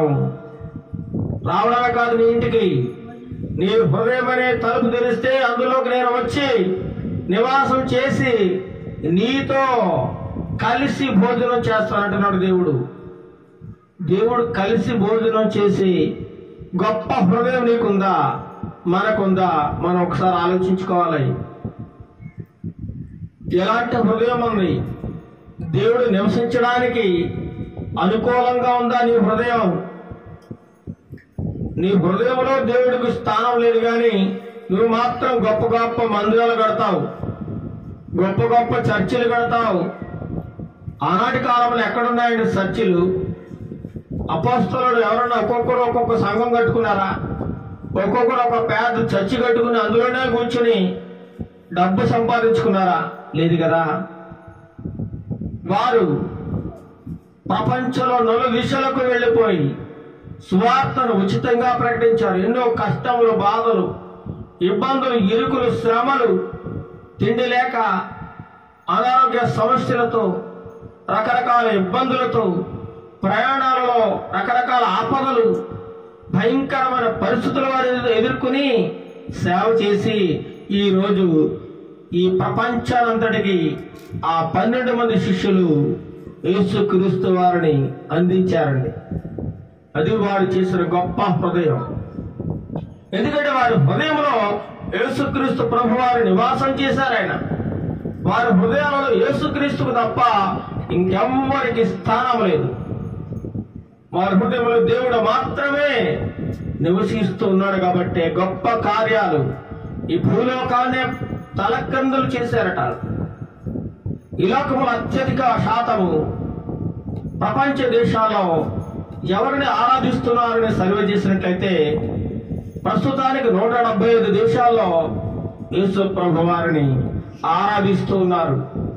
మొట్టమొదటి స్థానం ప్రపంచంలో యేసుక్రీస్తు వారిది. ప్రపంచ దేశాల్లో అత్యధిక శాతం నిజమైన లోకరక్షకుడైన యేసుక్రీస్తు వారిని మాత్రమే ఆరాధిస్తూ ఉన్నారండి. ఆయనకు మాత్రమే తమ హృదయాల్లో చోటిస్తా ఉన్నారు. దుర్మార్గులు, దుష్టులు, దొంగలు, ద్రోహులు, భయంకరమైన వ్యభిచారులు మారిపోతా ఉన్నారు. నరహంతకులు మారిపోతా ఉన్నారు. వారి హృదయంలో ఉన్నటువంటి చెడు అంతా తీసివేసుకుని దేవునికి స్థానం ఇచ్చి ఆ హృదయంలో, వారి యొక్క హృదయాల్లో దేవుడు నివసించేలాగా వారు మార్చుకున్నారు. అలా కావాలంటున్నాడు దేవుడు. మరి మనం ఎలా ఉన్నాం ఒకసారి ఆలోచించుకోవాలి. మనం ఆలోచించుకోవాలి. 3వ అధ్యాయం, అదే 3వ అధ్యాయం 9వ వచనం చూసినట్లయితే, మేము దేవుని జత పనివారమై ఉన్నాము, మీరు దేవుని వ్యవసాయమును దేవుని గృహమునై ఉన్నారంటున్నాడు. 1 కొరింథీయులకు రాసిన పత్రిక 3వ అధ్యాయం 9వ వచనం, మేము దేవుని జత పనివారమై ఉన్నాము, మీరు దేవుని వ్యవసాయమును దేవుని గృహమని అన్నారు. మీరు మనమందరం దేవుని వ్యవసాయం. వ్యవసాయం తెలుసు కదా, పొలం చేస్తూ ఉంటారు, సాగు చేస్తాడు, భూమిని చదును చేస్తాడు, విత్తనాలు వేస్తాడు, మొలకలు వచ్చిన తర్వాత మళ్ళీ దాన్ని నాటుతాడు. చక్కగా దానికి ఎటువంటి వ్యాధి రాకుండా, ఎటువంటి తెగులు రాకుండా అన్ని రకాల మందులు కొడతాడు. చక్కగా పంట సంపూర్తి అయిన తర్వాత చక్కగా కోత కోస్తాడు. పంట అంతా ఇంటికి తెచ్చుకుంటాడు, ఎంతో సంతోషిస్తాడు. మనమందరం కూడా అలాంటి వ్యవసాయం అంటే దేవుని వ్యవసాయంగా ఉన్నాం. మనం దేవునికి గృహంగా ఉన్నామట. కాబట్టి ఈ గృహాన్ని పాడు చేసుకోవద్దు అంటున్నాడు దేవుడు. నువ్వు మంచి ఇల్లు కట్టుకుంటున్నావు, కానీ ఆ గృహంలో దేవునికి స్థానం లేకపోతే ఇంటికి ఆ గృహం ఏమాత్రం ఉపయోగం లేదండి. అందమైన ఇల్లు కట్టుకున్నావు, కానీ ఆ ఇంట్లో దేవుడు లేడు, ఆ మనుషుల్లో దేవుడు లేడు, ఉపయోగం లేదంటున్నాడు దేవుడు. నా మాటలు కాదు ప్రియులారా. యోహాను సువార్త 14వ అధ్యాయము 17వ వచనం చూడండి. యోహాను సువార్త 14వ అధ్యాయము 17వ వచనంలో కూడా ఒక గొప్ప మాట యోహాను భక్తుడు తెలియజేస్తా ఉన్నాడు. లోకము ఆయనను చూడదు, ఆయనను ఎరుగను గనుక ఆయనను పొందనేరదు. ఎందుకంటే లోకముకు ఆయన తెలియదు, లోకం ఆయన మాట వినడం లేదు. యేసు ప్రభు దేవుడు కాదని చాలా మంది వాదిస్తూ ఉన్నారు, భయంకరంగా దూషిస్తూ ఉన్నారు. ఎంతో మంది దేవుని సేవకులను ఇబ్బంది పెడతా ఉన్నారు, అనేక సంఘాలను పాడు చేస్తూ ఉన్నారు, అనేక సంఘాలను తగలబెడతా ఉన్నారండి. ఎంత దారుణం! లోకం ఆయనను చూడడం లేదు, ఆయన నిజ దేవుడని రక్షకుడని గ్రహించడం లేదు, ఆయనను ఎరగడం లేదు, గనుక ఆయన పొందలేకపోతా ఉంది. యేసుక్రీస్తు ప్రభు వారికి వారి హృదయంలో చోటు ఇవ్వడం లేదండి, చోటు లేదు. ఎందుకంటే లోకం ఉండిపోయింది, కాబట్టి యేసు ప్రభు రావడానికి అవకాశమే లేదట. మీరు ఆయన ఎరుగుదురు. ఎవరు? దేవుని పిల్లలైన వారు, దేవుని నమ్ముకున్న వారు, యేసుక్రీస్తు ప్రభువు రక్షకులను ఒప్పుకున్నవారు దేవుని ఎరుగుదురు. మీరు ఆయన ఎరుగుదురు, ఆయన మీతో కూడా నివసించును. నువ్వు ఆయనను ఎరిగి ఉంటే ఆయన నీతో పాటు నివాసం చేస్తాడట. నీలో ఉంటాడట. ఆయన నీలో ఉంటాడు. మిమ్మల్ని అనాథలుగా విడిచిపెట్టే దేవుడు కాదు. మీకు ఈ లోకంలో ఏమీ లేకుండా చేసే దేవుడు కాదు. మిమ్మల్ని ఆకలితో చంపే దేవుడు కాదు. మీ పిల్లలను అనాథలుగా విడిచిపెట్టే దేవుడు కాదు. శక్తిమంతుడు. ఆయన దగ్గర అష్టైశ్వర్యాలున్నాయి. ధనవంతుడు, శ్రీమంతుడైన దేవుడు ఆయన. నువ్వు ఏది అడిగితే అది ఇవ్వడానికి రెడీగా ఉన్నాడు, సిద్ధంగా ఉన్నాడు. నువ్వు అడగడమే. నువ్వు అడగడం లేదు. పొందుకోవడానిక నువ్వు అడగడం లేదు. ఇవ్వడానికి ఆయన సిద్ధమే, కానీ పొందుకోవడానికి నువ్వు సిద్ధంగా లేవు. ఎందుకంటే ఈ లోకంలో పడి కొట్టుకుంటా ఉన్నావు. ఈ లోకాశంలో పడి కొట్టుకుంటా ఉన్నావు. ఈ లోకమే ఇంకేమీ నీకు కనిపించడం లేదు. నీ నేత్రాలకు గుడ్డితనం కలిగజేసింది ఈ లోకం. అందుచేత నువ్వు దేవుని చూడలేకపోతున్నావని దేవుని వాక్యం సెలవిస్తా ఉంది. ఇంకా చూద్దాం. ఎఫెసీయులకు రాసిన పత్రిక 3వ అధ్యాయం 16వ వచనంలో కూడా ఒక గొప్ప మాటను పౌలు గారు తెలియజేస్తా ఉన్నారు. ఎఫెసీయులకు రాసిన పత్రిక 3వ అధ్యాయము 16వ వచనంలో కూడా గొప్ప మాట వ్రాయబడి ఉంది. చదవండి. మీరు అంతరంగ పురుషుని యందు శక్తి కలిగి ఆయన ఆత్మ వలన బలపరచబడినట్లుగాను క్రీస్తు మీ హృదయములలో విశ్వాసము ద్వారా నివసించినట్లుగాను. దేవుడు మన హృదయాల్లో ఎలా నివసిస్తాడట? విశ్వాసం ఉండాలి నీకు. మొట్టమొదట విశ్వాసము. అందుకే యేసుప్రభు వారు ప్రతి ఒక్కరిని కూడా స్వస్థపరిచే ముందు, బాగు చేసే ముందు ఒక మాట అడిగేవారు. ఏంటి ఆ మాట?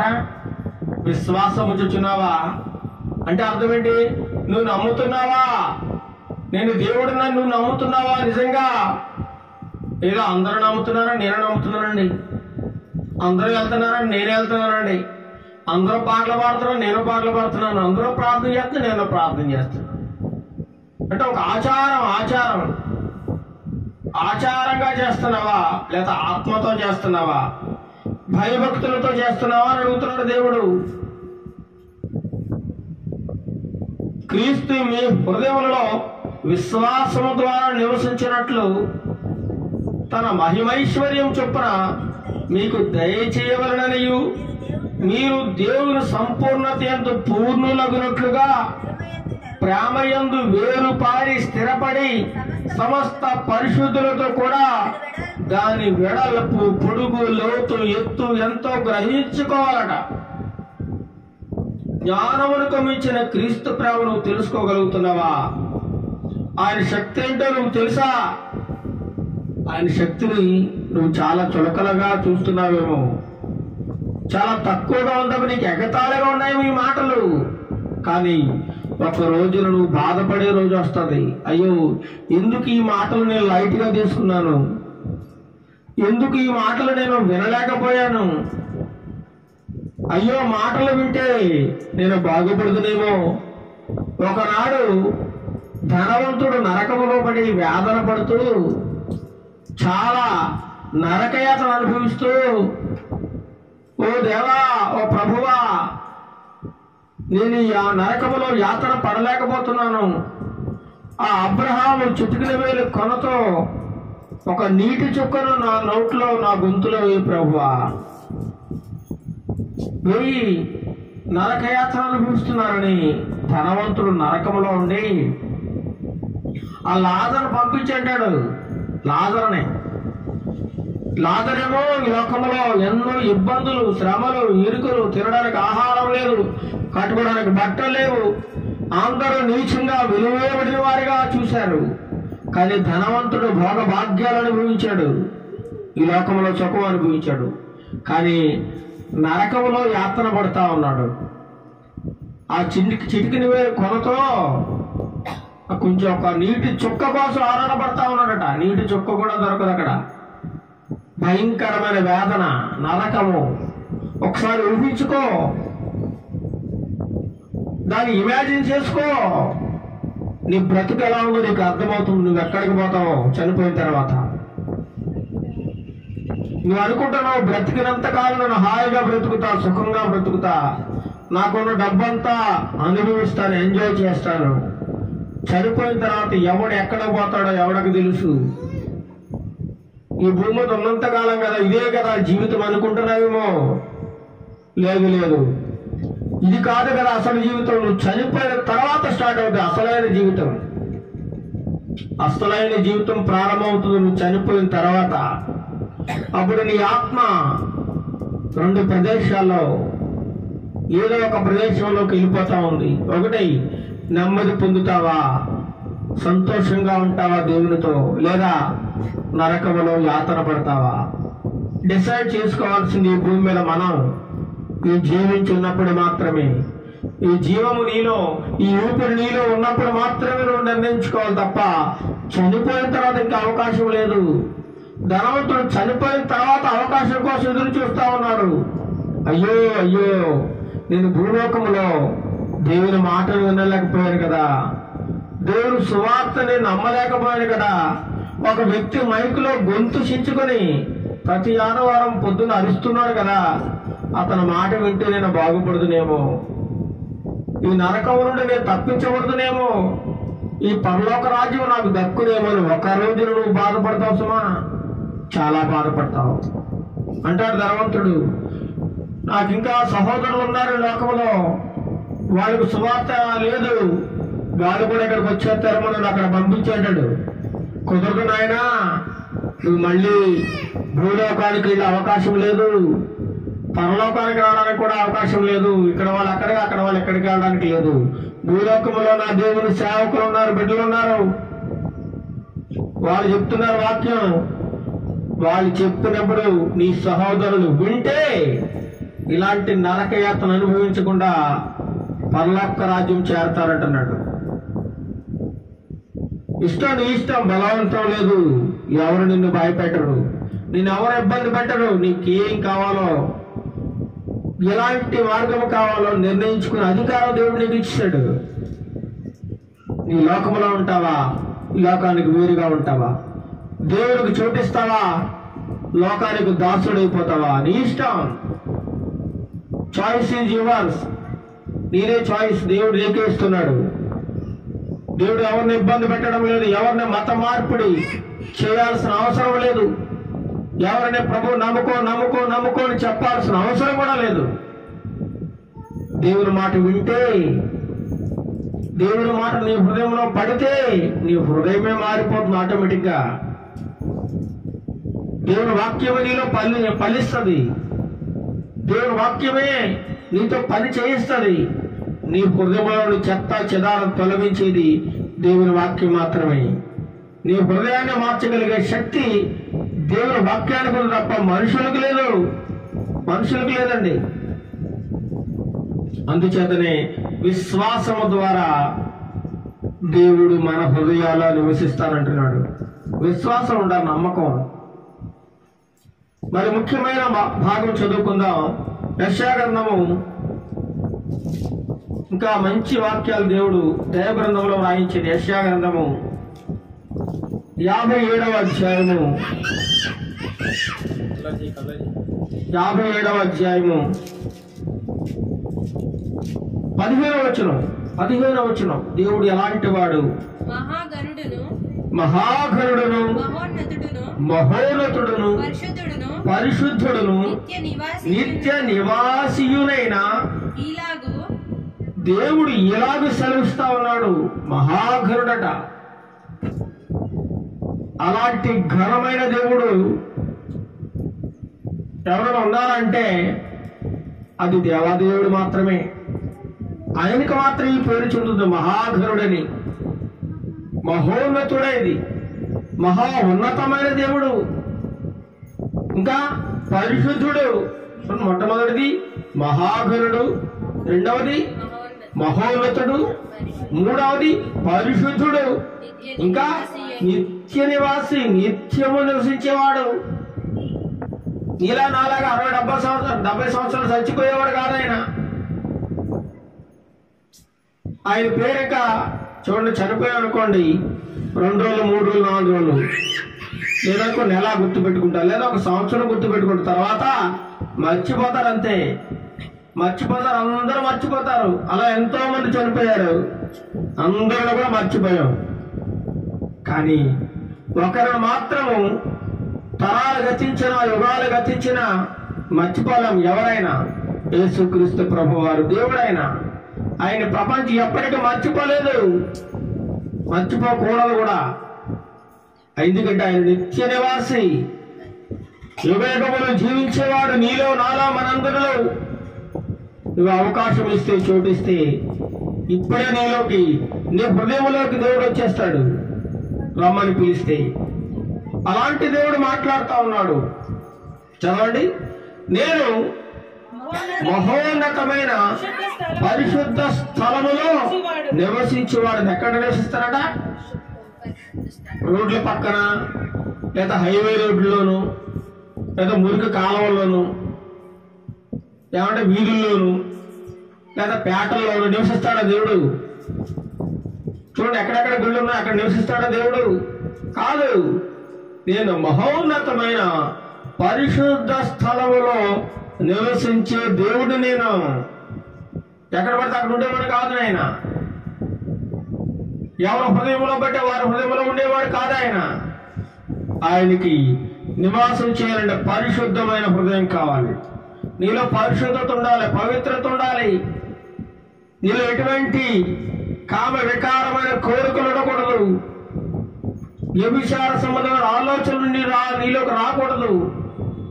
నీలో దొంగతనం కానీ, అసూయ కానీ, అహత్యలు కానీ, పొరుగు వారిని ద్వేషించడం కానీ నీలో ఉండకూడదు.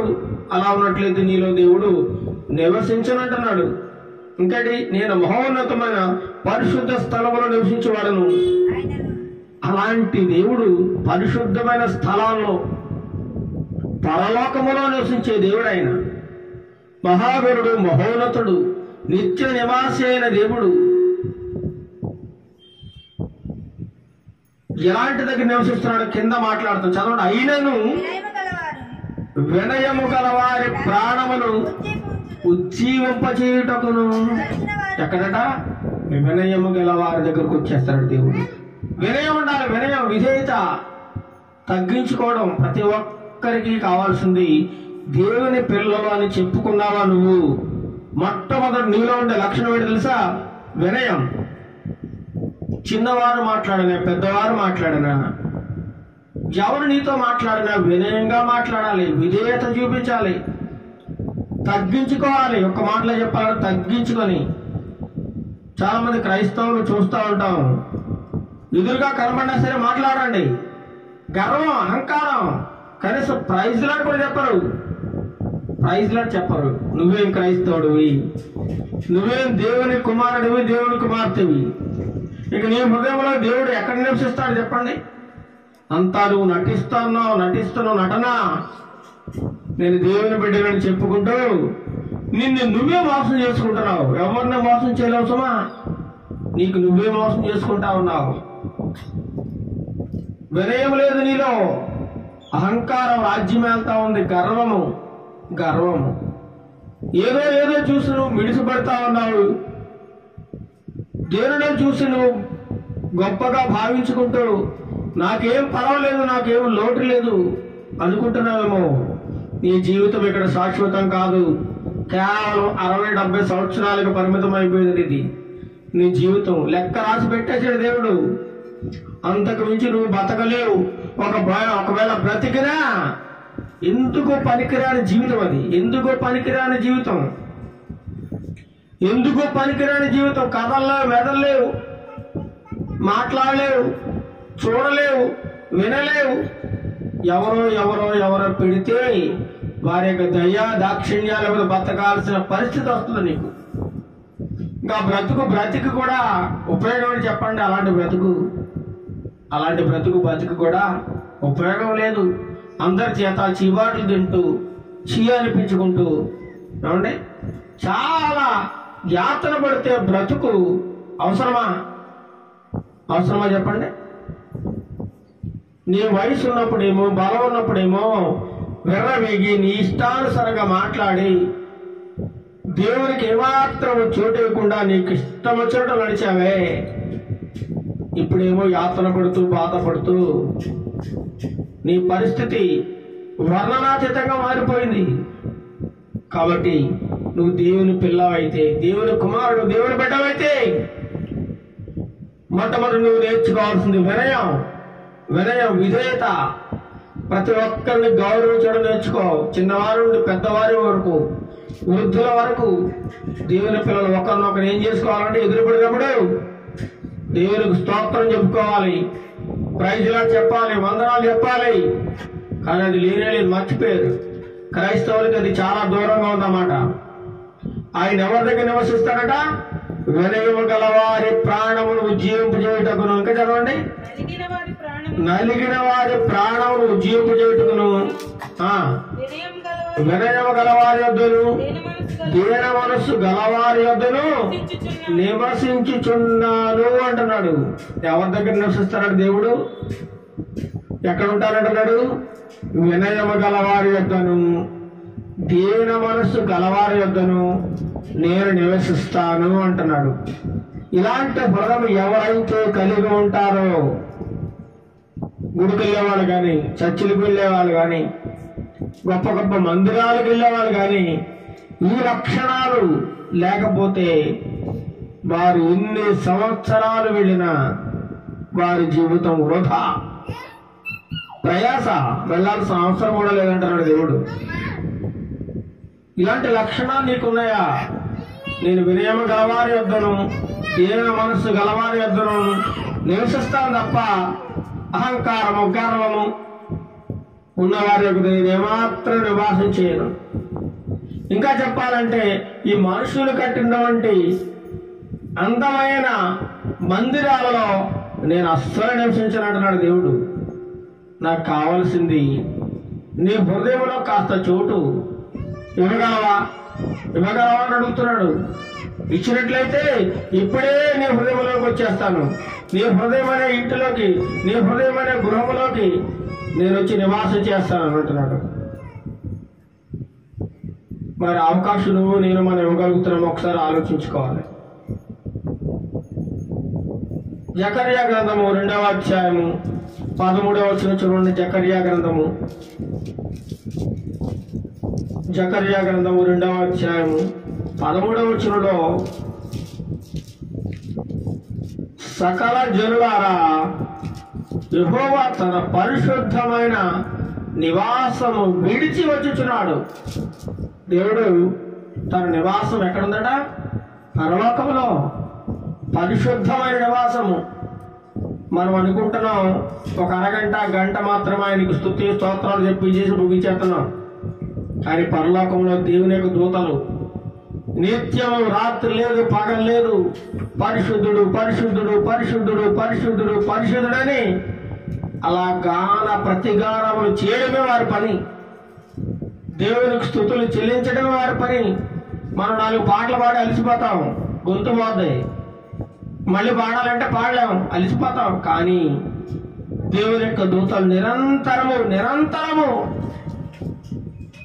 ఆయనకు స్తోత్రాలు చెల్లిస్తూనే ఉంటాయి, ఆయన పొగుడుతూనే ఉంటాయి, ఆయనకు స్తుతులు స్తోత్రాలు చెల్లిస్తూనే నిరంతరము ఆయన పొగుడుతూ ఉంటారు అన్నమాట. ఎందుకంటే అలాంటి గొప్ప దేవుడు ఆయన.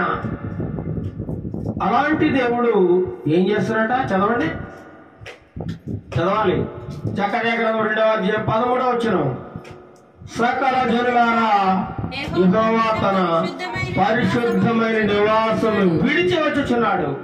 వచ్చాడలే దేవుడు యేసుక్రీస్తు ప్రభువారు పరలోకములో ఉన్నటువంటి తన పరిశుద్ధ నివాసనాన్ని, పరిశుద్ధ సింహాసనం విడిచిపెట్టి వచ్చేసాడు. ఎందుకు ఆయనకి పని లేక కాదు, నిన్ను రక్షించాలని, నువ్వు నాశనం అయిపోకూడదని, నువ్వు నరకంలోకి వెళ్ళిపోకూడదని దేవుడు తన మహిమ సింహాసనాన్ని విడిచి చాలా తగ్గించుకొని అందరికంటే భూలోకంలో చాలా తక్కువగా, అలాంటి ఎవరైనా పశువుల పాకలో ఎవరైనా జన్మించడం మనం చూసామా ఈ లోకంలో? లేదండి. ప్రతి ఒక్కరు ఒక మంచి ఇంట్లో, ఇంకా గొప్ప ధనవంతులైతే విలాసవంతమైన భవనాల్లో, లేదంటే మంచి మంచి ఆసుపత్రుల్లో జన్మిస్తూ ఉంటారు పిల్లల్ని. కానీ దేవుడు తన మహిమ సింహాసనాన్ని విడిచి రిక్తుడుగా, దీనుడుగా నీకోసం, నా కోసం పశువుల సాల్లో పుట్టాడండి. అందరికీ అందుబాటులో ఉండడానికి, అందరికి ప్రపంచానికి అందుబాటులోకి వచ్చాడు ఆయన. దీనులకు, దిక్కులేని వారికి, అనాథలకు ఆయన రక్షకుడిగా ఉన్నాడు. పాపులను వెతికి రక్షించడానికి లోకానికి వచ్చిన ఏకైక దేవుడు యేసుక్రీస్తు ప్రభువు వారు. అలాంటి దేవుడు ఒక మందిరం కావాలంటున్నాడు. రాతితో కట్టిన మందిరం కాదు, ఇటుకలతో కట్టిన మందిరం కాదు, లక్షల కోట్లు ఖర్చు పెట్టి కట్టిన మందిరం కాదు. దేవుడిచ్చినటువంటి నీ దేహమనే దేవాలయంలో దేవుడు నివాసం చేయాలని కోరుకుంటూ ఉన్నాడు. ఆయనకు నీ హృదయం అనే తలుపు తెరిచినట్లయితే ఈ క్షణమే ఆయన వచ్చి నీలో ఉండాలని ఎంతగానో ఆశపడుతూ ఉన్నాడు. నీతో నిత్యము నివాసం చేయాలని ఆయన ఎంతగానో కోరుకుంటా ఉన్నాడు. అందుచేతనే తలుపు నద్దుండు తట్టుచున్నాడు. ఆయన స్వరం విని నీ హృదయమైన తలుపు తీస్తే ఆయన నీలోకి వచ్చి నివాసం చేయడానికి ఎంతగానో ఇష్టపడుతూ ఉన్నాడు. తన పరిశుద్ధమైన నివాస స్థలాన్ని విడిచి మన మధ్య నివసించాలని వచ్చేసాడు ఆయన. మానవుడిగా మానవ రూపము దాల్చి మానవ శరీరాన్ని ధరించుకొని మానవుడు పడే ప్రతి కష్టాన్ని కూడా అనుభవించాడు ఆయన. మానవుల కంటే ఎక్కువ అనుభవించాడు ఆయన. మానవుల కంటే ఎక్కువ అనుభవాలు, ఎక్కువ కష్టాలు, ఎక్కువ శ్రమలు, ఎక్కువ నిందలు, ఎక్కువ అవమానాలు ఆయన భరించాడండి. నీకోసం, నా కోసం, మనందరి కోసం. మనకు చిన్న కష్టం వస్తే అయ్యో దేవుడా నాకెంత అన్యాయం చేశావని ఎంతో మంది మాట్లాడుతూ ఉన్నారు. దేవుడు నాకు ఎందుకు ఇలాంటి పరిస్థితి తెచ్చాడని ఎంతో మంది బాధపడేవాళ్ళు ఉన్నారు. కానీ నీకంటే ఎక్కువ బాధపడ్డాడు ఆయన. నీకంటే ఎక్కువ కష్టపడ్డాడు, నీకంటే ఇబ్బందులు పడ్డాడు, నీకంటే ఎన్నో శ్రమలు, అవమానాలు, నిందలు భరించాడు ఆయన. ఆయన అవమానాల ముందు నీవు పడ్డ అవమానము, నీవు పడ్డ కష్టము చాలా చిన్నది, చాలా చిన్నది. అలాంటి గొప్ప దేవుడు, ఉన్నతమైన దేవుడు, వినయము గలవారి వద్దను దేన మనస్సు గలవారు ఎవరైతే ఉంటారో ఈ లోకములో వారి హృదయాల్లో నివాసం చేస్తారని దేవుడు సెలవిస్తా ఉన్నాడు. మనిషి నిత్యము జీవించేవాడు కాదు, కానీ దేవుడు మాత్రమే నిత్యము జీవించేవాడు. చివరిగా యెషయా గ్రంథము 66వ అధ్యాయం 1వ వచనం చూసినట్లయితే దేవుడికి మనం మందిరాలు కట్టడానికి సరిపోతామా అని మనకి అక్కడ కనబడతా ఉంది. యెషయా గ్రంథము 66వ అధ్యాయము 1వ వచనం. యెహోవా ఇలాగూ ఆజ్ఞించుచున్నాడు, ఆకాశము నా సింహాసనము, భూమి నా పాదపీఠము. మీరు నా నిమిత్తము ఉద్దేశించిన ఇల్లు ఏ పాటిది?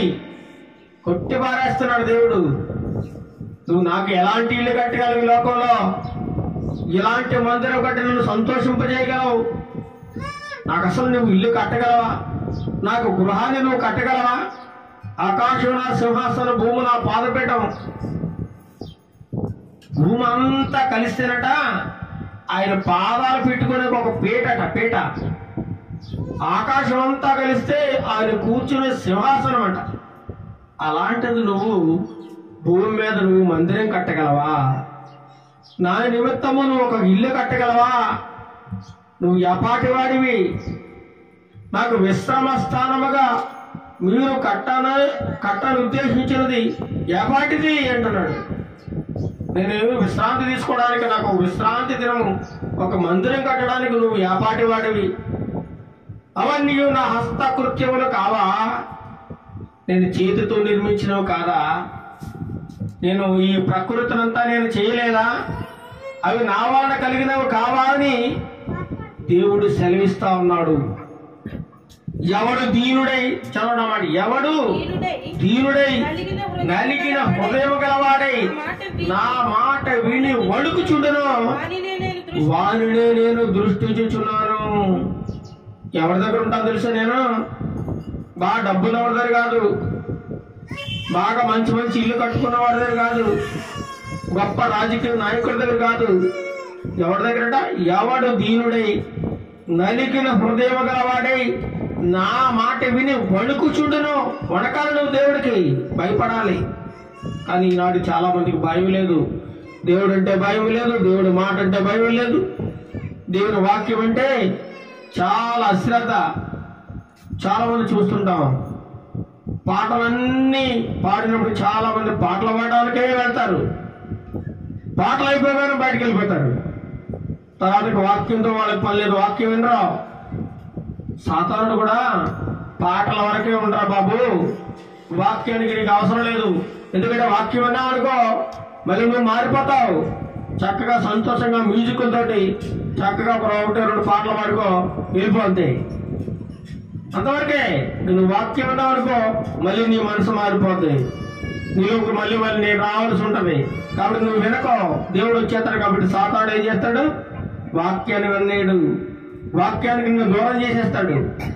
శృతి ఆరాధనలో కూడా నువ్వు కాసేపు ఆరాధిస్తావు కదా, ఆ మ్యూజిక్లు వాయిస్తారు, పాటలు పాడతావు, చక్కగా ఆలకించు, వాక్యం మాత్రం వినకో అంటాడు సాతానుడు. ఎవడు దీనుడై నలిగిన హృదయం గలవాడై నా మాట విని వణుకుచుండును నేను వానినే దృష్టిస్తున్నాను, చూస్తున్నాను, వాని హృదయంలో మాత్రమే నివాసం చేస్తానని దేవుడు సెలవిస్తా ఉన్నాడంటే.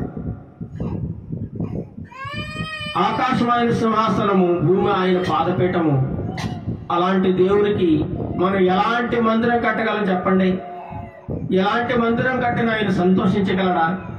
సంతోషించలేడు, సంతోషించలేడండి. ఆయనకు సంతోషం కలగదు.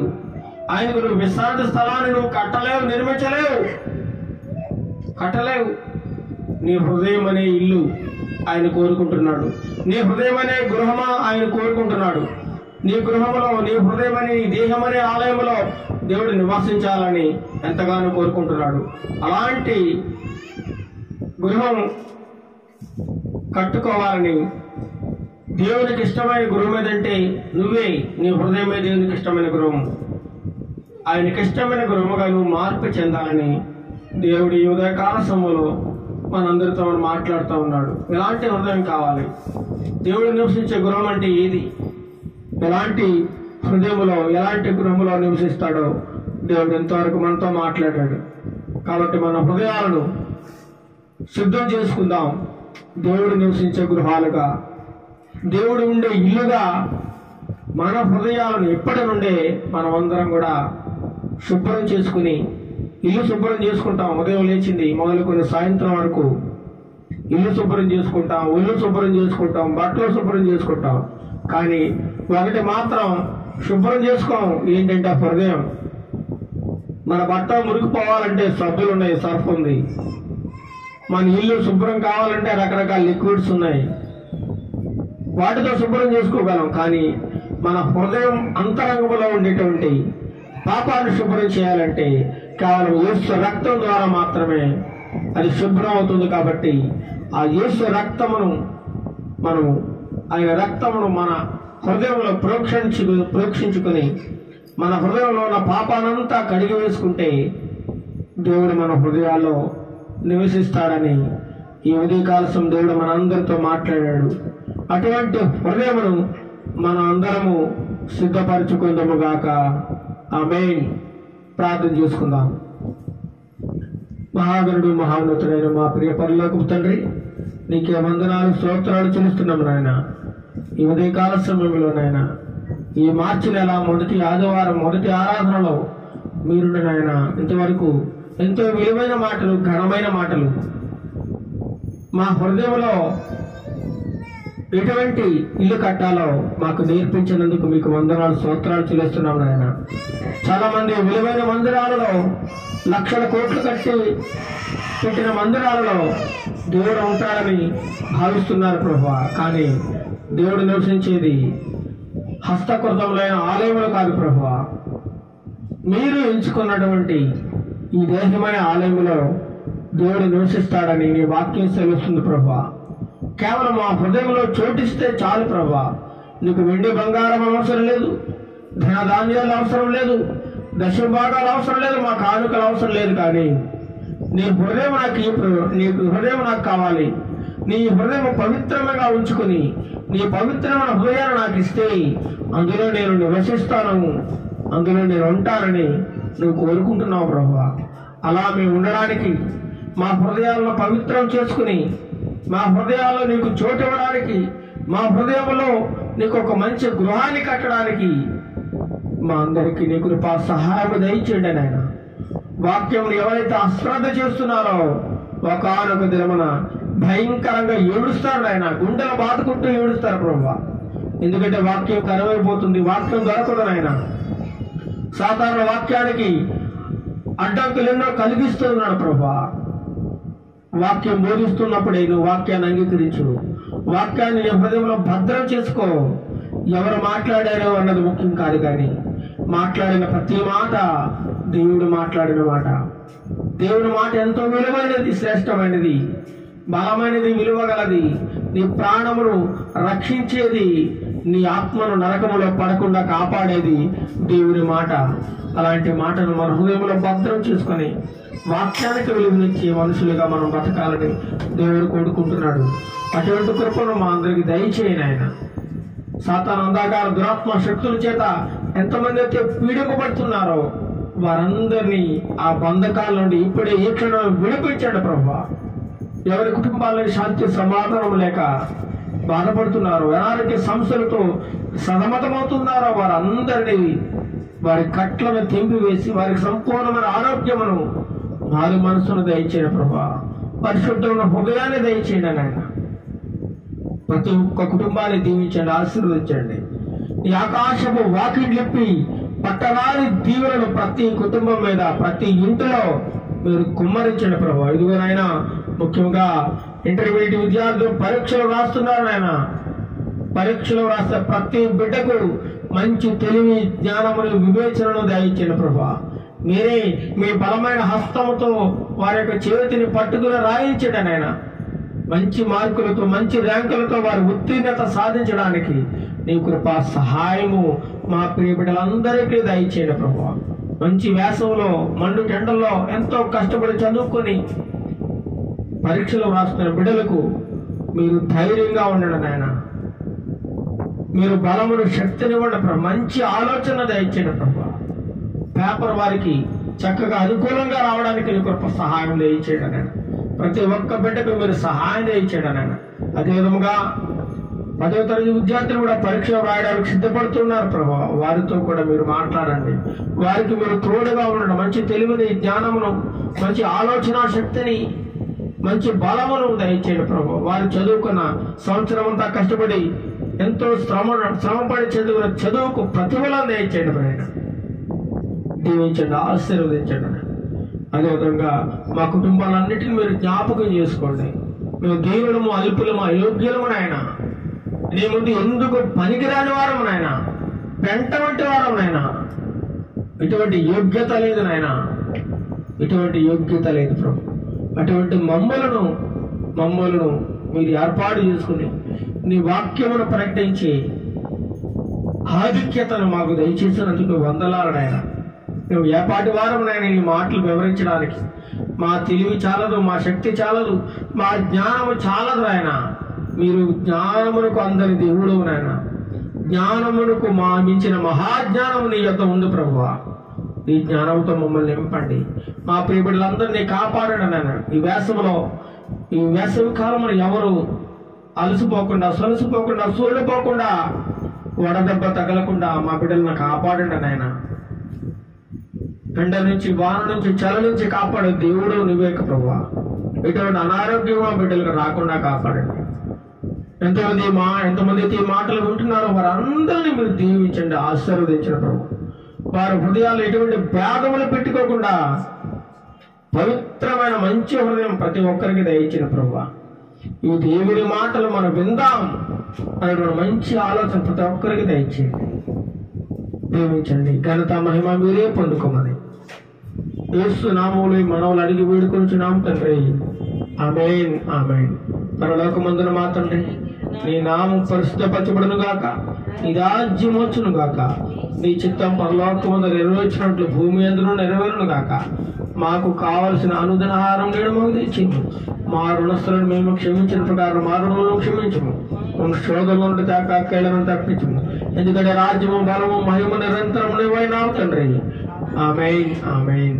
మన తండ్రి దేవుని ప్రేమయు, మన ప్రభువైన యేసుక్రీస్తు వారి యొక్క కృపయు, పరిశుద్ధాత్మ దేవుని కన్నీను సహవాసం ఇప్పుడు నువ్వు ఎల్లప్పుడూ సదాకాలం పరీక్షలు రాస్తున్న బిడ్డలకును, అనారోగ్య సమస్యలతో ఉన్న బిడ్డలకును, ఉద్యోగం కొరకు ఎదురు చూస్తున్న బిడ్డలకును, పిల్లల కోసం ఎదురు చూస్తున్న బిడ్డలకును, సమస్త మానవాళికి తోడైన నడిపించునుగాక. ఆమేన్, ఆమేన్, ఆమేన్. అందరికీ వందనములు. Praise the lord.